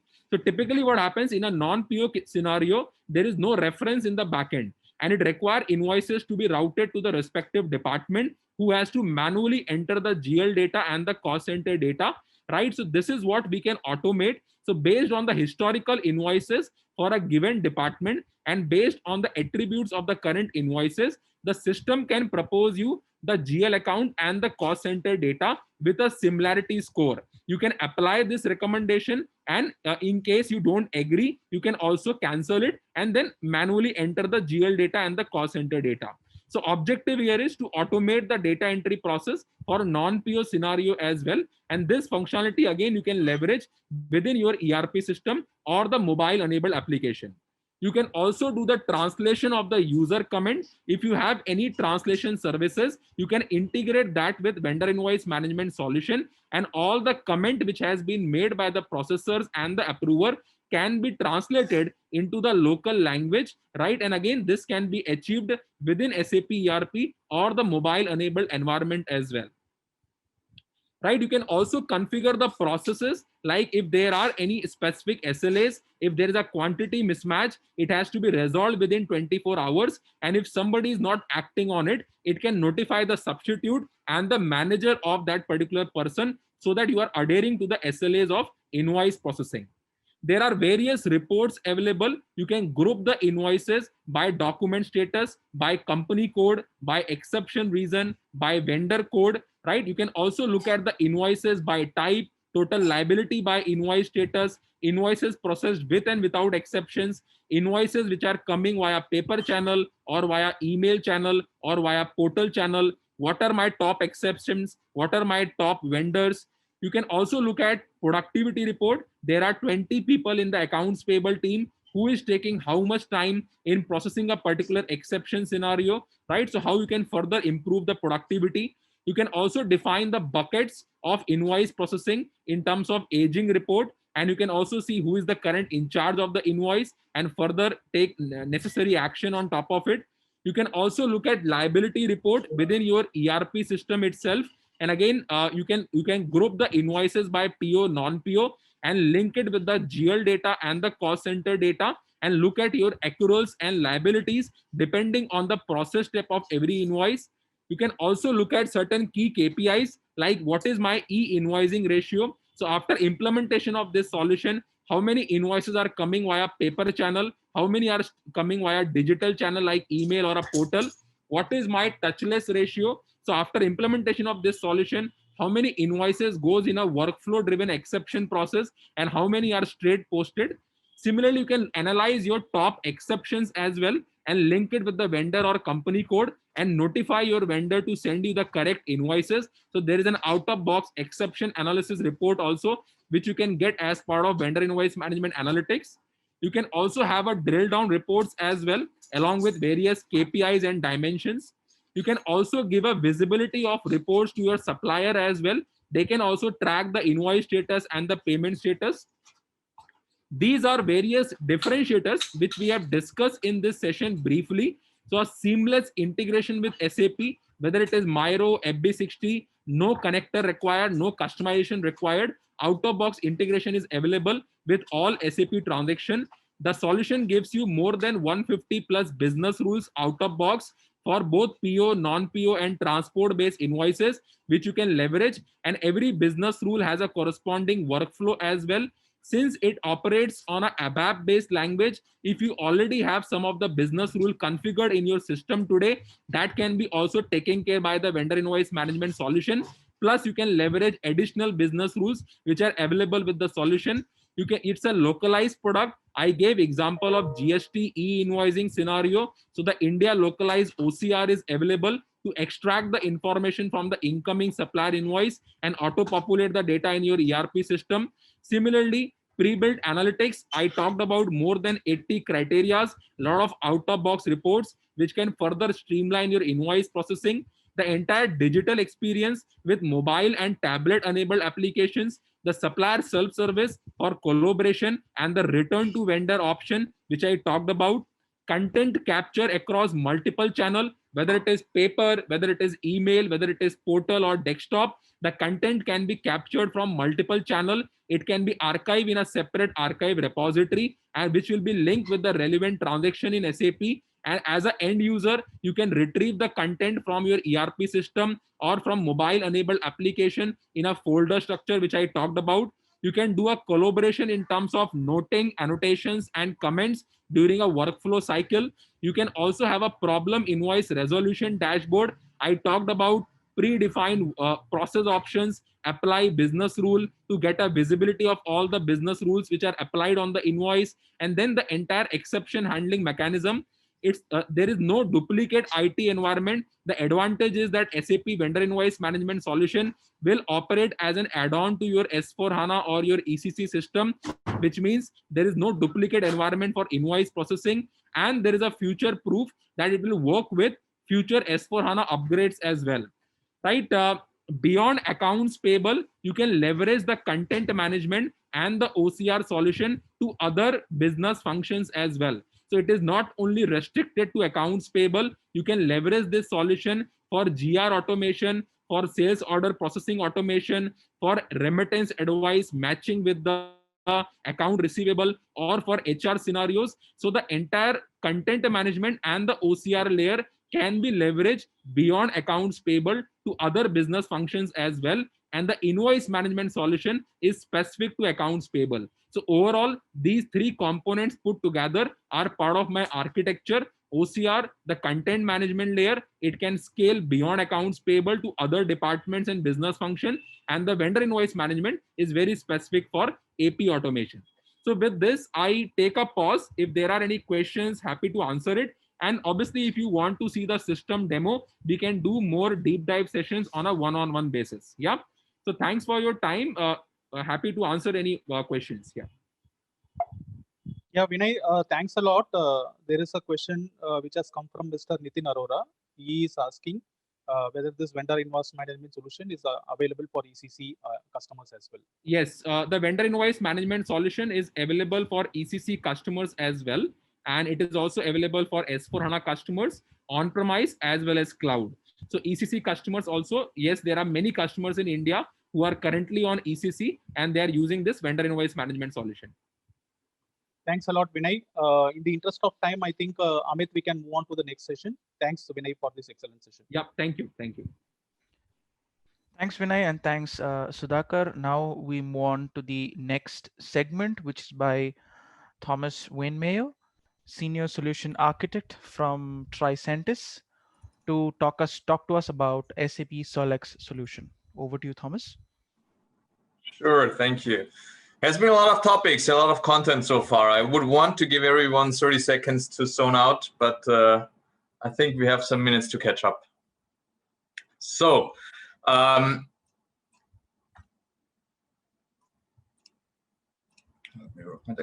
today's world, in certain projects with SAP, we could feel like something like this here on the screen, whether it's an S4 transformation, whether you're moving from on-prem to cloud, whether you're moving from ECC to S4, or from a legacy to a new cloud technology. It could feel pretty much as if you're jumping out of a plane. And what do you think you need to be ready for? What we would want today is basically suggest a parachute, or suggest our solutions as a parachute in all of these projects that I've just mentioned, whether it's SAP migrations, digital transformations, or sub-transformations through RISE, you would want to have, and that is what the next 10, 20 minutes are going to be about, testing involved. So we in Tricentis do offer a testing platform. We are proud we have been proudly added as a new SAP Solex partner just at the end of last year. And together we will be supporting you in all your testing endeavors that are needed with all of the just mentioned projects. Now, the SAP Solex products do cover 3 solutions that basically are applied to the whole testing cycle. If you look at the right-hand side first, when you start out with your testing endeavors, you would need to know what you need to test in the first place, because if not, you're starting out at the kind of green field, not knowing what to test, trying to build everything, not being able to catch up with timelines, etc. So at first, we would need to help you with what you need to test. Once we know what we need to test, we need to make sure that it works. So that is where our automation solution would be kicking in. That is where we build and maintain automated test scenarios. And last but not least, you would need to ask yourself the question whether the solution that you've built out does scale and is going to be able to keep up with the expected load from production systems. 3 solutions that help you achieve or that help you limit or mitigate risk in all 3 of these questions. SAP Change Impact Analysis, which is there to help point to the very tests that you need to run and build. Enterprise Continuous Testing, where you build out your automated test scenarios. SAP Load Testing, where you take those tests and scale them so that you can test whether your systems are going to keep up with the necessary production load. Good. We will be starting out with Change Impact Analysis by Tricentis. Now, Change Impact Analysis is applicable for any technology or any sub-technology that builds on the ABAP technology stack. In all those sub-environments, you would typically face a number of objects that are being used in that sub-environment. The example that I'm presenting here is a rather small environment where we have around 3,000 objects. Now, a classic or a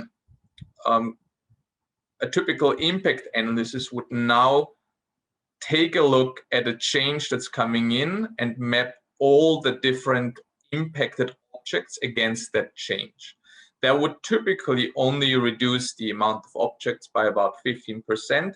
As in SAP, if you do low-level changes, if you change a library, if you change a class file, that would funnel up to, there's going to be a lot of top-level T codes that are going to use those classes at the bottom end. So everything is kind of interconnected, and therefore is very limited in the amount of savings that it can give you.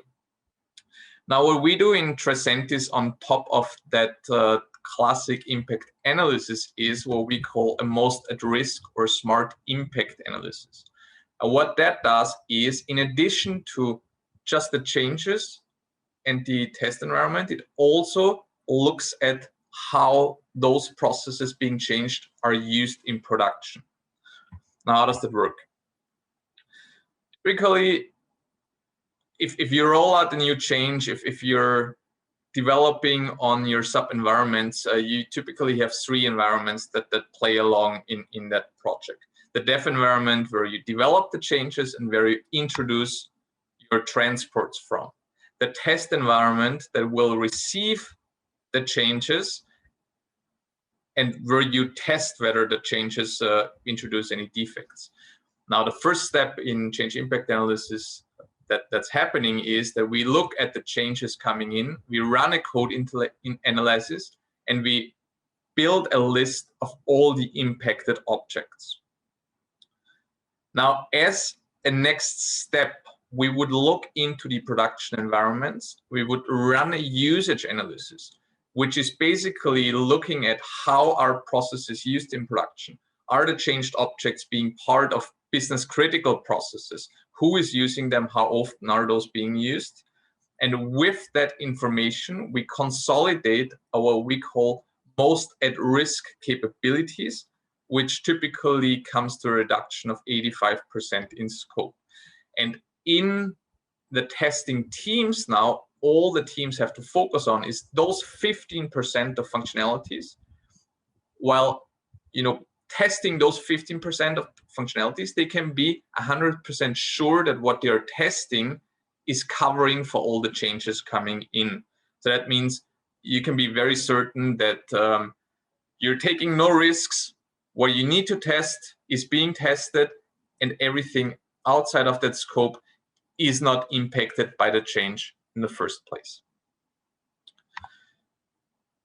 But coming to our second solution, once we figured out what we need to change, enterprise continuous testing is where we build out those test cases that we then either manually or automatically, but ideally automatically run on our subsystems. Now, there's really two things that make us different to other competitors that you might have had a look at before. And I'll just mention those two, so I'm not going to overwhelm you with a lot of feature names here. The first one being that building automation with Tosca or with enterprise continuous testing is scriptless. We do use a model-based approach that allows testers to build automation without the use of code or scripts. So within ECT, you'll never see a line of code. It's very easy for manual testers or people that come from a business background to become automation specialists quickly. And the key point or the key takeaway there is you don't need to hire or build a very specialized team, as you can make use of the resources that you already have, because automation really shouldn't be that hard or should be that easy. The second is that the model-based approach mentioned does work across basically any, but it is 160 plus different technologies. It is the broadest technology support out there in our industry. That means that you can build an automated test that runs end-to-end or integration scenarios, transitioning from one technology to the other. We do cover technologies such as mobile, mainframe, other legacy technologies, and you can build a test that automatically starts up in a mobile application, further continues in your SAP ECC, and ends counter verifying whether certain data made it into a database or into a PDF format, for example. Key takeaway here, model-based, and it's easy to automate. It should be easy. It does not need any coding or scripting. Good.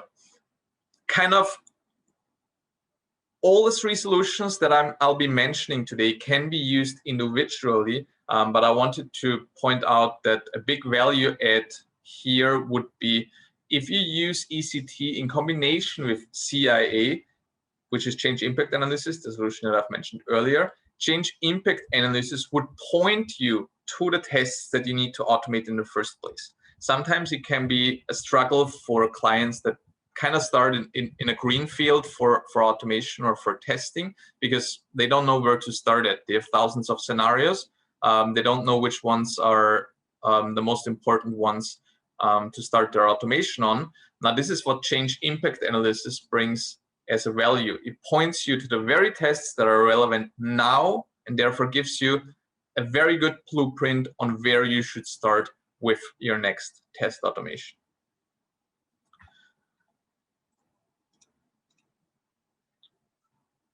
Good. In terms of technology support, we have already mentioned that ECT does not only cover sub-technologies, but does also have a broad technology support for a lot of technologies outside of SAP. Some of those being, we've already mentioned, Android and iOS technologies, but whether you have a desktop Java app or another packaged app that kind of plays along with your SAP, whether that's Salesforce or ServiceNow, all of which can be included in automated scenarios. We do work very well with any of the popular DevOps tools out there. So whether that's a Jira where you either manage your sprints or manage your defects, you can use your requirements from from Jira as a starting point into ECT, you can use a GitLab or a Jenkins or a TeamCity or any other common build tool out there to kind of orchestrate your test automation so that you can trigger those within a build pipe from those tools and retrieve the automation results back into those as well. And last but not least, report defect informations that you have found during automation automatically back into those defect management or ALM tools. Just so that I don't forget to mention, we do obviously have a strong integration and support of any SAP technology out there, whether that's SAP UIs or APIs. The ECT tool supports model-based automation for both UIs and APIs. On a reporting front, there is a few different options. I'll mention just a couple here. You do have the option to either export a report into many different formats. A popular format that our clients choose would be a PDF report, whereas at the end of any automation, or maybe at the beginning of the day, the beginning of a week, those reports can automatically be deployed and shared with your management so that the management always is on top and has a good overview on which areas in our SAP systems are being covered by tests positively and which ones do we have to have a closer look at. And the second would be our analytics capability that allows you to run dashboards that have basically a live view on what's going on in testing. But last but not least, SAP load testing by Tricentis. Now, what SAP load testing by Tricentis offers is the capabilities to run and scale tests to test for an application's performance. Load testing by Tricentis primarily generates the load that's needed for those tests from the cloud. And I'll use this to just briefly mention that all the three solutions that you've heard about today are primarily ran out of the cloud, but all three of which do have on-prem options. So if for any reason you cannot leverage a cloud solution, or you would want to encapsulate certain areas, such as, for example, test data into your on-prem environments, you can do that. You can run all three solutions or parts of the components in an on-prem environment, should you prefer that. Now back to SAP load testing by Tricentis. SAP load testing by Tricentis does offer capabilities for both browser and protocol level load tests. And we in Tricentis are in the midst of adding capabilities to also include SAP GUI load tests that you can run and scale. I would mention SAP load testing by Tricentis is specifically relevant for the kind of projects that you might be looking into, as load testing is kind of the base thing where even if you have access to a lot of labor or cheap labor, as you might have, load testing is not something that you can run manually. It's not as if you need to test for 1,000 concurrent users. You can just hire 1,000 people, give them 1,000 computers, and have them press a button at the same time. It's not that easy. So for load testing, really what you would need to have is an automated solution, because it's not something that you can just easily run with a few people on site. Good.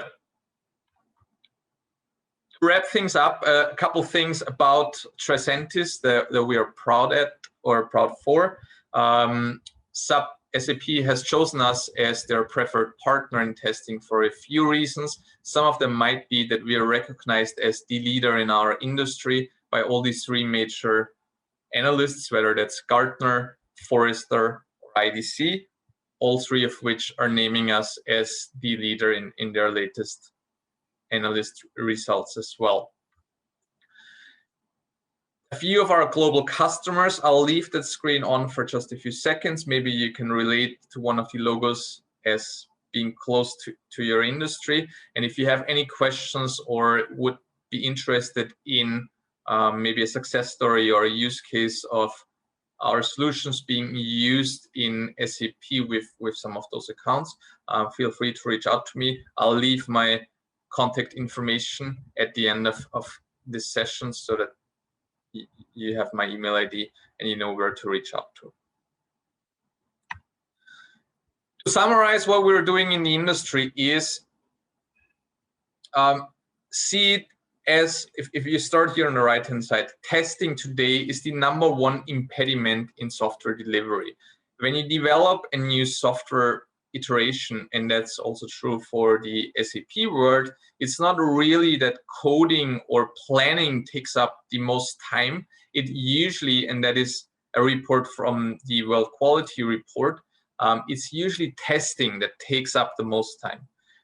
So this is where we are entering. We would want our clients to save time in testing. Our solutions will help them decrease or increase the velocity by 10x, while simultaneously saving them costs, because it's easier to run tests automated and it's easier to scale than compared with a manual approach or other solutions out there. So to sum things up, here on the left-hand side, we would like to get you to a 10 times faster release cycle, while simultaneously helping you to reduce your business risk by 90%. And we can do that because our tests are tied to a business risk, so, and not just to a number of tests that you execute. So whenever a test fails, you would immediately know what the business risk implied is, as well as through our change impact analysis that we have mentioned earlier, that helps you point to the very areas in SAP that you need to focus your tests on. Good. I've come to the end of my session. I think I've been able to save us a few minutes. If there's any questions, let me know and I'll be happy to cover a couple.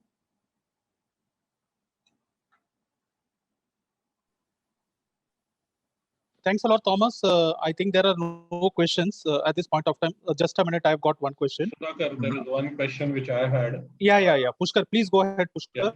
So Thomas, I just wanted to check whether code vulnerability is a critical area, when you're testing for any vulnerabilities in the coding itself, right? So is that something that Tricentis also goes ahead and covers? Sorry, can you help repeat the first half of your sentence? Code vulnerability testing. If there are any issues in the way vulnerability, if there are any issues in the way the code has been written. Okay.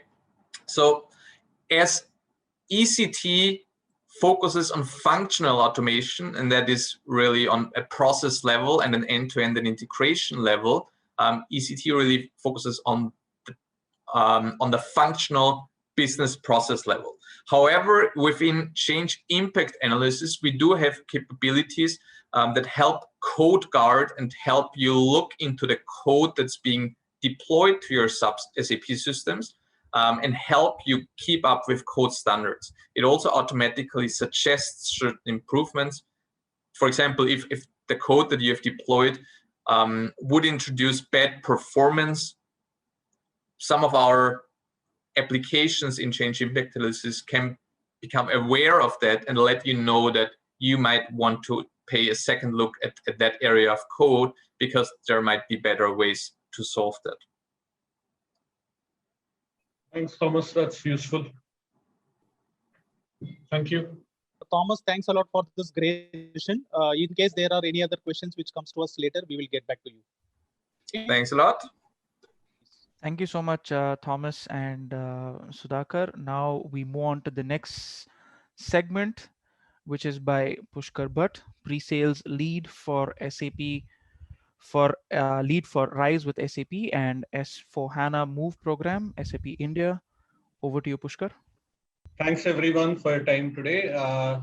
I'm going to go ahead and keep my presentation down to 20 minutes, just being cognizant of time. So, I was asked to go ahead and talk about this topic around RISE with SAP, and the question that comes up is, what exactly is this? So we thought that we will just go ahead and get a very simple message out as to how SAP is changing, what does RISE with SAP do as a product, deliver as a product, and most important, what are the incremental capabilities that start coming through this particular offering, and how is it differentiated, versus how you used to go ahead and run in the past. So very quickly, I think the pandemic that we all gone through has been something that has been shaping up the entire world around us. But more important, it's been accelerating the transformation that each of the companies was actually undertaking. And when we looked at the mega trends out over there were a couple of important ones that started coming out. The first and the most important thing that people said is, it's critical to go ahead and start connecting the operations to the customers. So how do you go ahead and really ensure that your front office systems are speaking with your back office, right? Because only when these two are in connection with each other, when these two are in sync with each other, will you be able to go ahead and deliver the right response to your customers. Earlier, what used to happen was many of these departments would sit together in one single room.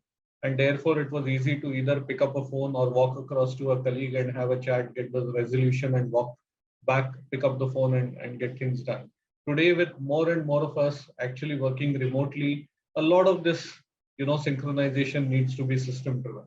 The second is the need for analytics to be actually actively used, not only in defining the strategy, but more important in terms of executing this particular strategy. So data and analytics is becoming sort of like the oil of the new generation or the new era. And the whole of, and there is more focus that's coming in from both small as well as large enterprises in terms of using this in the right way. And the third most important thing that people are saying is that, look, if we have to go ahead and survive, then we need to disrupt ourselves. And this is about really going ahead and challenging the way we have been working, saying that, does it have to go ahead and be the way, the way it used to work in the last 10 years? Or can we actually go ahead and take a different path? And a very simple thing is, we always had this concept of everyone needs to come to the office to be productive. If you're not in the office, then you're not doing your work. The reality that we've seen in the pandemic is quite different. In fact, what we see is that customers today are telling us that people working from home are perhaps a little bit more productive vis-a-vis people when they were coming to the office. Yes, we do go ahead and miss the interactions that used to go ahead and happen, but in terms of productivity in certain sectors, for sure, it has actually increased. And then, newer business models of engagement with customers or engagement with other business associates have already come up, and those are today being practiced. Now, from an SAP perspective, when we go ahead and look at it, how do we, help customers meet some of these unique challenges? So the first thing that we realized when we started saying that let's do something about it, we realized that different customers have different starting points. There are certain very large organizations which will say that I have already got, fairly substantial on-premise as well as cloud landscapes. There's a fair amount of customization that I've done. And, these need to be, I basically need to now modernize, I need to transform, which means that can somebody take away some of these workloads from me so that I can focus on the transformation rather than the run operations? There are certain other customers who are saying that, look, we adopted technology at this point in time, but we've really not made the kind of progress that we wanted to. And, as we go forward, we would want to go ahead and start doing this, particularly in the context of the pandemic or the changes that are happening within our industry. But the reality is, I can recount hundreds and thousands of different combinations of scenarios. People are starting off at different points, in terms of their innovation journeys. and SAP had to come up with a mechanism by which it will be able to support them. And so what we came out with RISE is basically what we define as a business transformation as a service. And the more important thing that we have said is doing the transformation or helping customers become an intelligent enterprise, but putting customers first, which means that we need to go ahead and do it keeping in mind your timelines. And at times, the flexibility of this is how I want to move one system, then I want to move this other system, all of those kind of terms and conditions obviously come in, and we need to go ahead and bring in the flexibility around it. People will go ahead and say, okay, this is basically a completely new offering from SAP.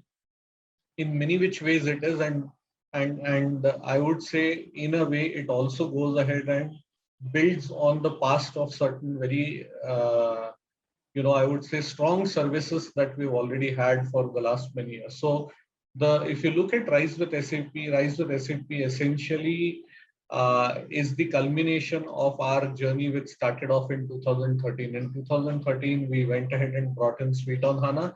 At that point of time, SAP said that, look, if you do not have the necessary expertise to go ahead and run HANA in your own data center, let me take this particular ERP instance, move it into the SAP cloud, and we will run it, operate it, and manage it for you. And you basically focus on the business side of things.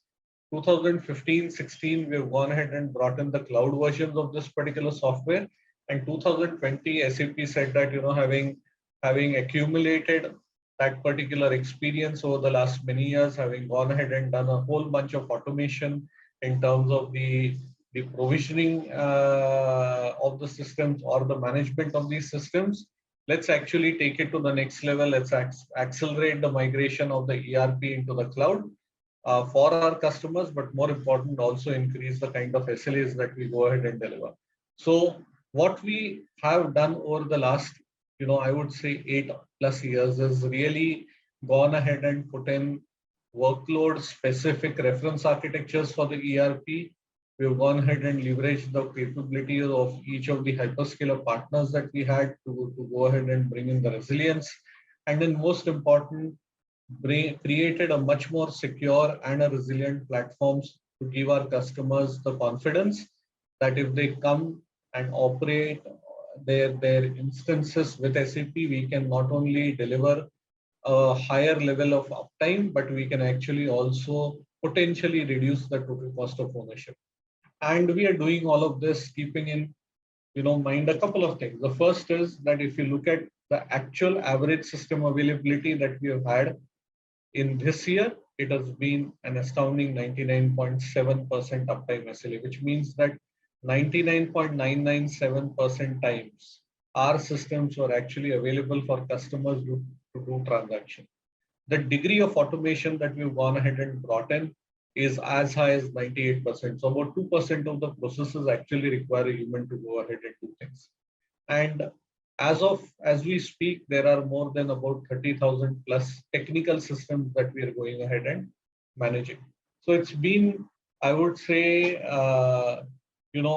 something that we've been able to go ahead and deliver both in size as well as scale.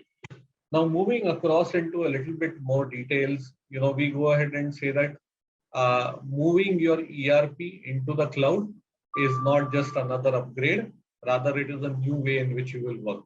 So what we have gone ahead and done is really created this new bundle around the ERP as a service, which is basically a single offer, a single contract.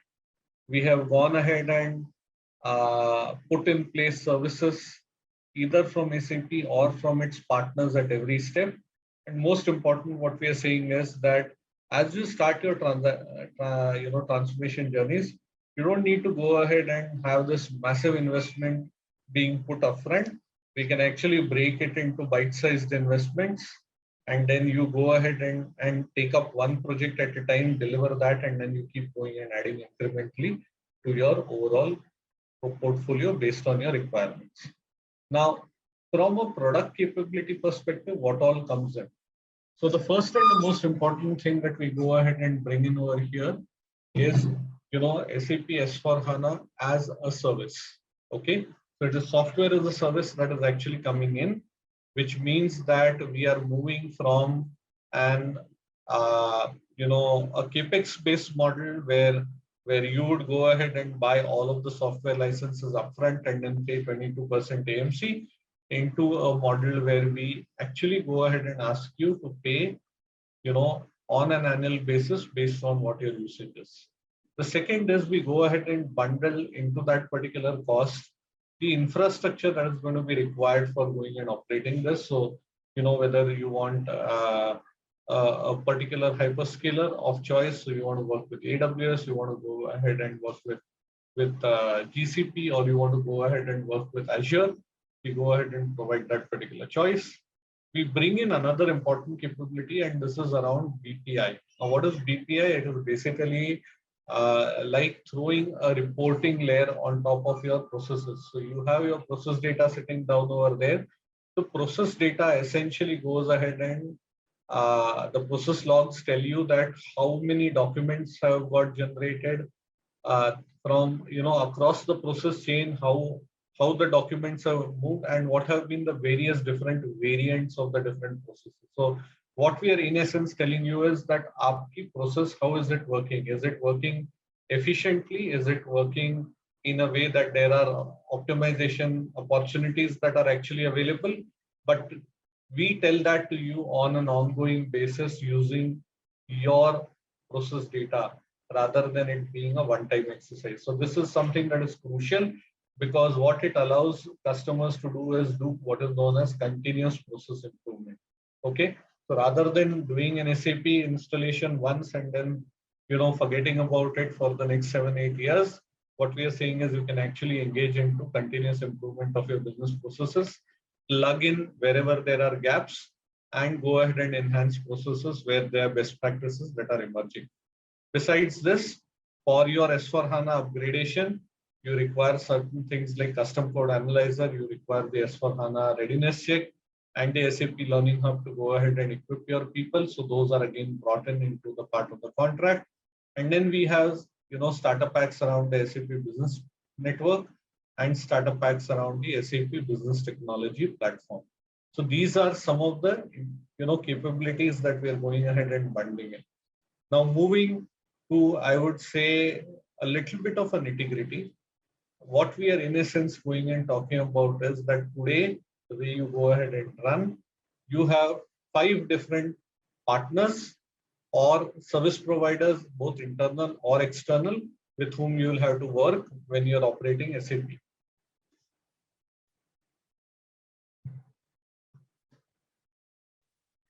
Now, we at SAP believe that, if you were to go ahead and take software support, infrastructure management, and technical managed services, SAP can actually go ahead and deliver these 3 services in one single commercial construct with a higher level of efficiency and potentially at a lower level of a TCO. So that is something that we are able to go ahead and do. But by doing that, what we are also able to do is free up the customer's IT resources to really focus on things that really matter. So what matters? I spoke about business process improvement on an ongoing basis. That is something that will be part of your advisory and implementation services. And that's something that IT can start going and focusing on.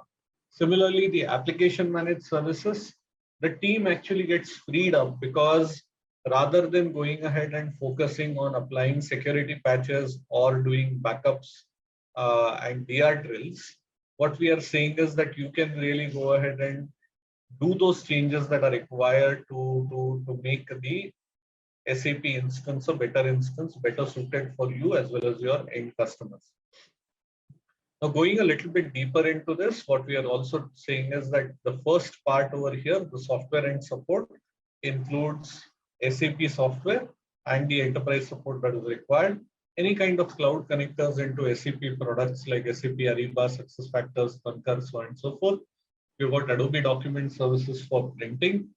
You've got all of the multiple SAP S/4HANA LOB and industry add-ons, correct? So for example, a treasury management, a cash management, a transportation management, extended warehouse management, all of those are again available via the subscription route. And even if there are partner add-ons that you've gone ahead and defined and you want to go ahead and utilize those, as long as they are S/4HANA certified, we can actually run them, operate them, and over here in the S/4HANA private cloud. Besides this, what we're talking about is the entire infrastructure. So this includes, the hosting within India, the resources that are, or the computing resources that are actually required, and high availability, which is already built in by design. And then you have the technical managed services, which includes the high availability and business continuity. The standard SLA that we go ahead and offer is a 99.7. The reality is that we go ahead and offer a 99.997. And this is for productive systems and a 95% for non-productive systems. Similarly, we also go ahead and bring in the technical system operations. So things like installation, system configuration, startup, shutdown, backup, recovery, shipping the data from one data center to another so that it is available in case there's a disaster that actually happens to the primary DC. These are all activities that we go ahead and manage under the technical managed services. In addition, we also go ahead and bundle into this the capability to go ahead and do one upgrade, a technical upgrade for your instance on an annual basis. Okay. Now, related to every technical upgrade, there will be certain business or functional adjustments that will have to be done, and those are part of the customer scope. But the technical upgrade that is actually there is something that we build in. So potentially, if you decide that you want to use it on an annual basis, on an yearly basis, you can actually have an evergreen SAP S/4HANA ERP. Okay, and then you have a service delivery desk for production, which is 24/7 and 24/5 for non-productive instances. Now, going a little bit into the details of this, what we are in essence saying is that all of the basis activities that we go ahead and talk about, be it around the account management, the event detection, notification, incident management, these are all handled by SAP. The basic operations around system startup, shutdown, system installation, client operations, client copies are again something that SAP handles. All of your database management, patching upgrades are again handled by SAP. And then you've got the entire infrastructure, the change control, and the security. So, I would say that everything that's got to do with basis, most of the aspects that are related to the actual security of the core ERP itself are in effect, taken care of by us.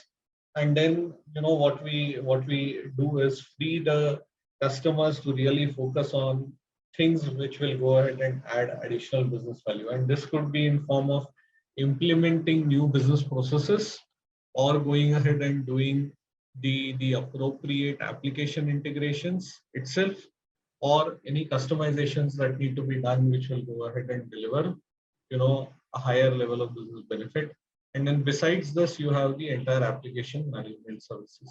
So those are some of the key differences. But I think if I was to go ahead and sort of summarize, right, what we are talking about in essence is, really freeing up IT from the day-to-day running operations that are actually involved to going ahead and focusing on the business outcomes that they want to really achieve. So creating that bandwidth, creating that space, at the same time delivering SAP in a more secure way, okay, in a more resilient way. And then most important, as I said, that, if you go ahead and look at the sum total, typically it will mean that even the TCO that you have for the solution actually starts coming down. So with this, I will just go ahead and pause. If there are any questions or answers that you are seeking out from me, I will be happy to take those. So maybe just let me pause over here. Any questions that are there, please feel free to ask. There are no questions which are bad questions.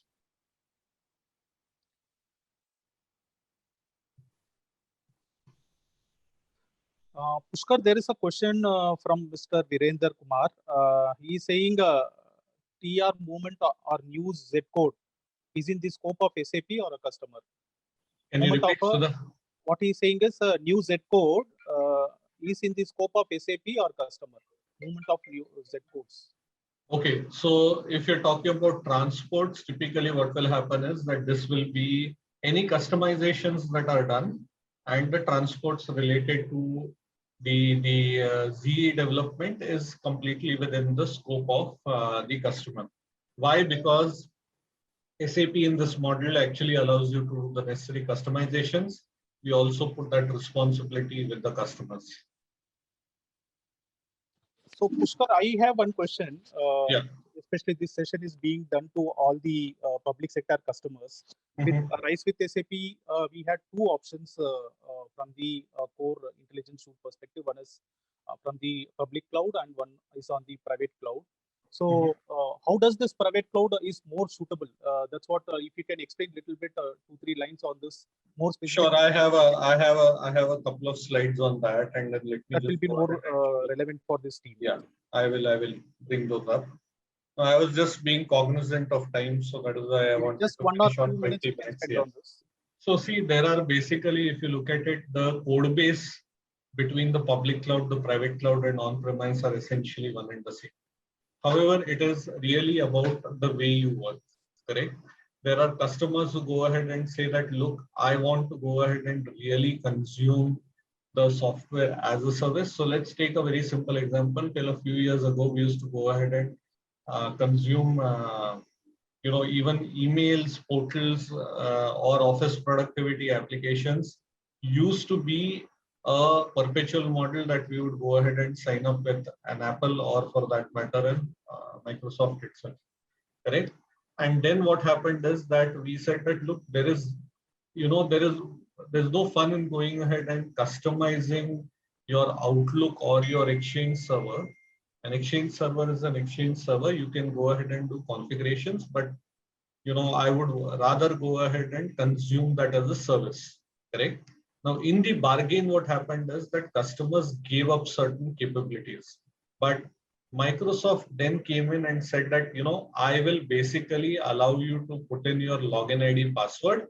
And once you've gone ahead and, gone into that portal, you can download and install Office. And you can also connect into Outlook to basically start getting all of your mails. Made it really simple. And that's essentially the kind of mindset that some of our customers have, where they're saying, look, I want to focus on the business outcomes rather than the operations over here. SAP, please take all of that and run it for me, correct? And in that situation, this particular S/4HANA public cloud becomes a very good option, correct? And then there are customers who come in from an on-premise mindset, and there's nothing wrong with that. We've been running SAP in a particular way for the last many years. And we, even if you need to change, the change is not going to be sudden. It will happen gradually over a period of time.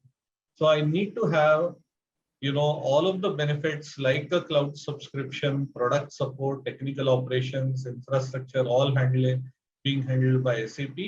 But at the same time, when it comes to the business or the functional aspects, I want full control, correct? So in that situation, we said that the private cloud actually becomes the better option. Now, what does the private cloud go ahead and deliver? In many which ways, this is a hybrid model where it picks up the best of the capabilities of the public cloud, okay, merges it with the flexibility that comes in with on-premise and delivers that with a subscription model to their customers, okay? This is, I would go ahead and say the golden mean offer, correct? So that is one important point. The second important point that actually comes up is that the public cloud is a great solution if you are going to go ahead and do a new implementation. But if you're moving from on-premise, then we typically recommend private cloud because it can handle what is known as conversions, selective data transitions, as well as implementation. So this is the first thing. The second thing that it does is that the public cloud says that if you want to go ahead and create user exits, you want to create you know, any kind of customization, Z development that is there, then please do it using what is known as the S/4HANA extensibility framework. So what is the extensibility framework? I'll spend just 2 minutes on this.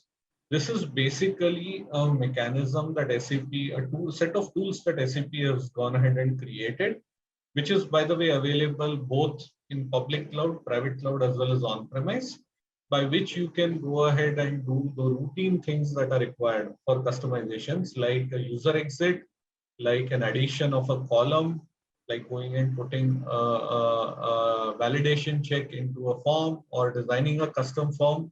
All of these activities can be done with either zero coding, okay, or very, very less amount of coding, okay. The positive benefit that comes in with S/4HANA extensibility framework is that if and when you're doing an upgrade, correct, from one version to another, the SPOW SPDD related activities that were involved when you used to have customizations do not come in. So there's no manual effort that is actually required, or it is actually minimized. Now, as compared to that, in the private cloud, while we make the extensibility framework available, we say that if you want to work the old way, right? Because a lot of people, first open up the ABAP workbench and then start thinking about what they need to do, right? We will continue to allow you to do that. And then that change can be slowly propagated. Similarly, if you want to go ahead and modify the core SAP transactions, we don't allow that to happen in the public cloud. However, in the private cloud, these things are actually allowed. The other important point that is there is that the public cloud goes through an automatic upgrade process twice in a year. So twice in a year, we will say that this month, the downtime that we want is not going to be 4 hours. We require a 6 hours downtime, and we will also go ahead and upgrade you from 2005 to 2008 or 011, correct? Or 2011. Now, that is going to happen twice in a year. On the other hand, in the private cloud, the customer has to go ahead and request for that upgrade. He can request an upgrade once every year. And at the bare minimum, he needs to do it at least once every 5 years. Okay. But besides these two, some of these facts that I mentioned, you look at it, this has got all of the capabilities that the on-premise has, but SAP does go ahead and help you to ensure that your system is always modern. It is always green, correct? It is evergreen, as we go ahead and call it. So maybe I'll just stop over here, pause, because I know I'm taken about 5 minutes of time. Sudhakar, any other questions that are coming to your mind? No, there are no other questions, but this explanation was very good, Pushkar. I think that slide has really given a deep insight how private cloud brings in the advantages of both the worlds. I think that's all from the question answer side. Amit, we can move on to the next session. Thanks a lot, Pushkar, for this excellent session. Thank you, sir. Thank you so much, Pushkar and Sudhakar. With that, we've come to the end of this session. And I'd like to thank all our speakers for coming in today and sharing us with all this valuable information. And I'd also like to thank all of our attendees for participating in this webinar and making it interactive by asking all the questions as well. And with that, I'd like to conclude the session for today. Thank you, everyone. Stay home, stay safe. Goodbye.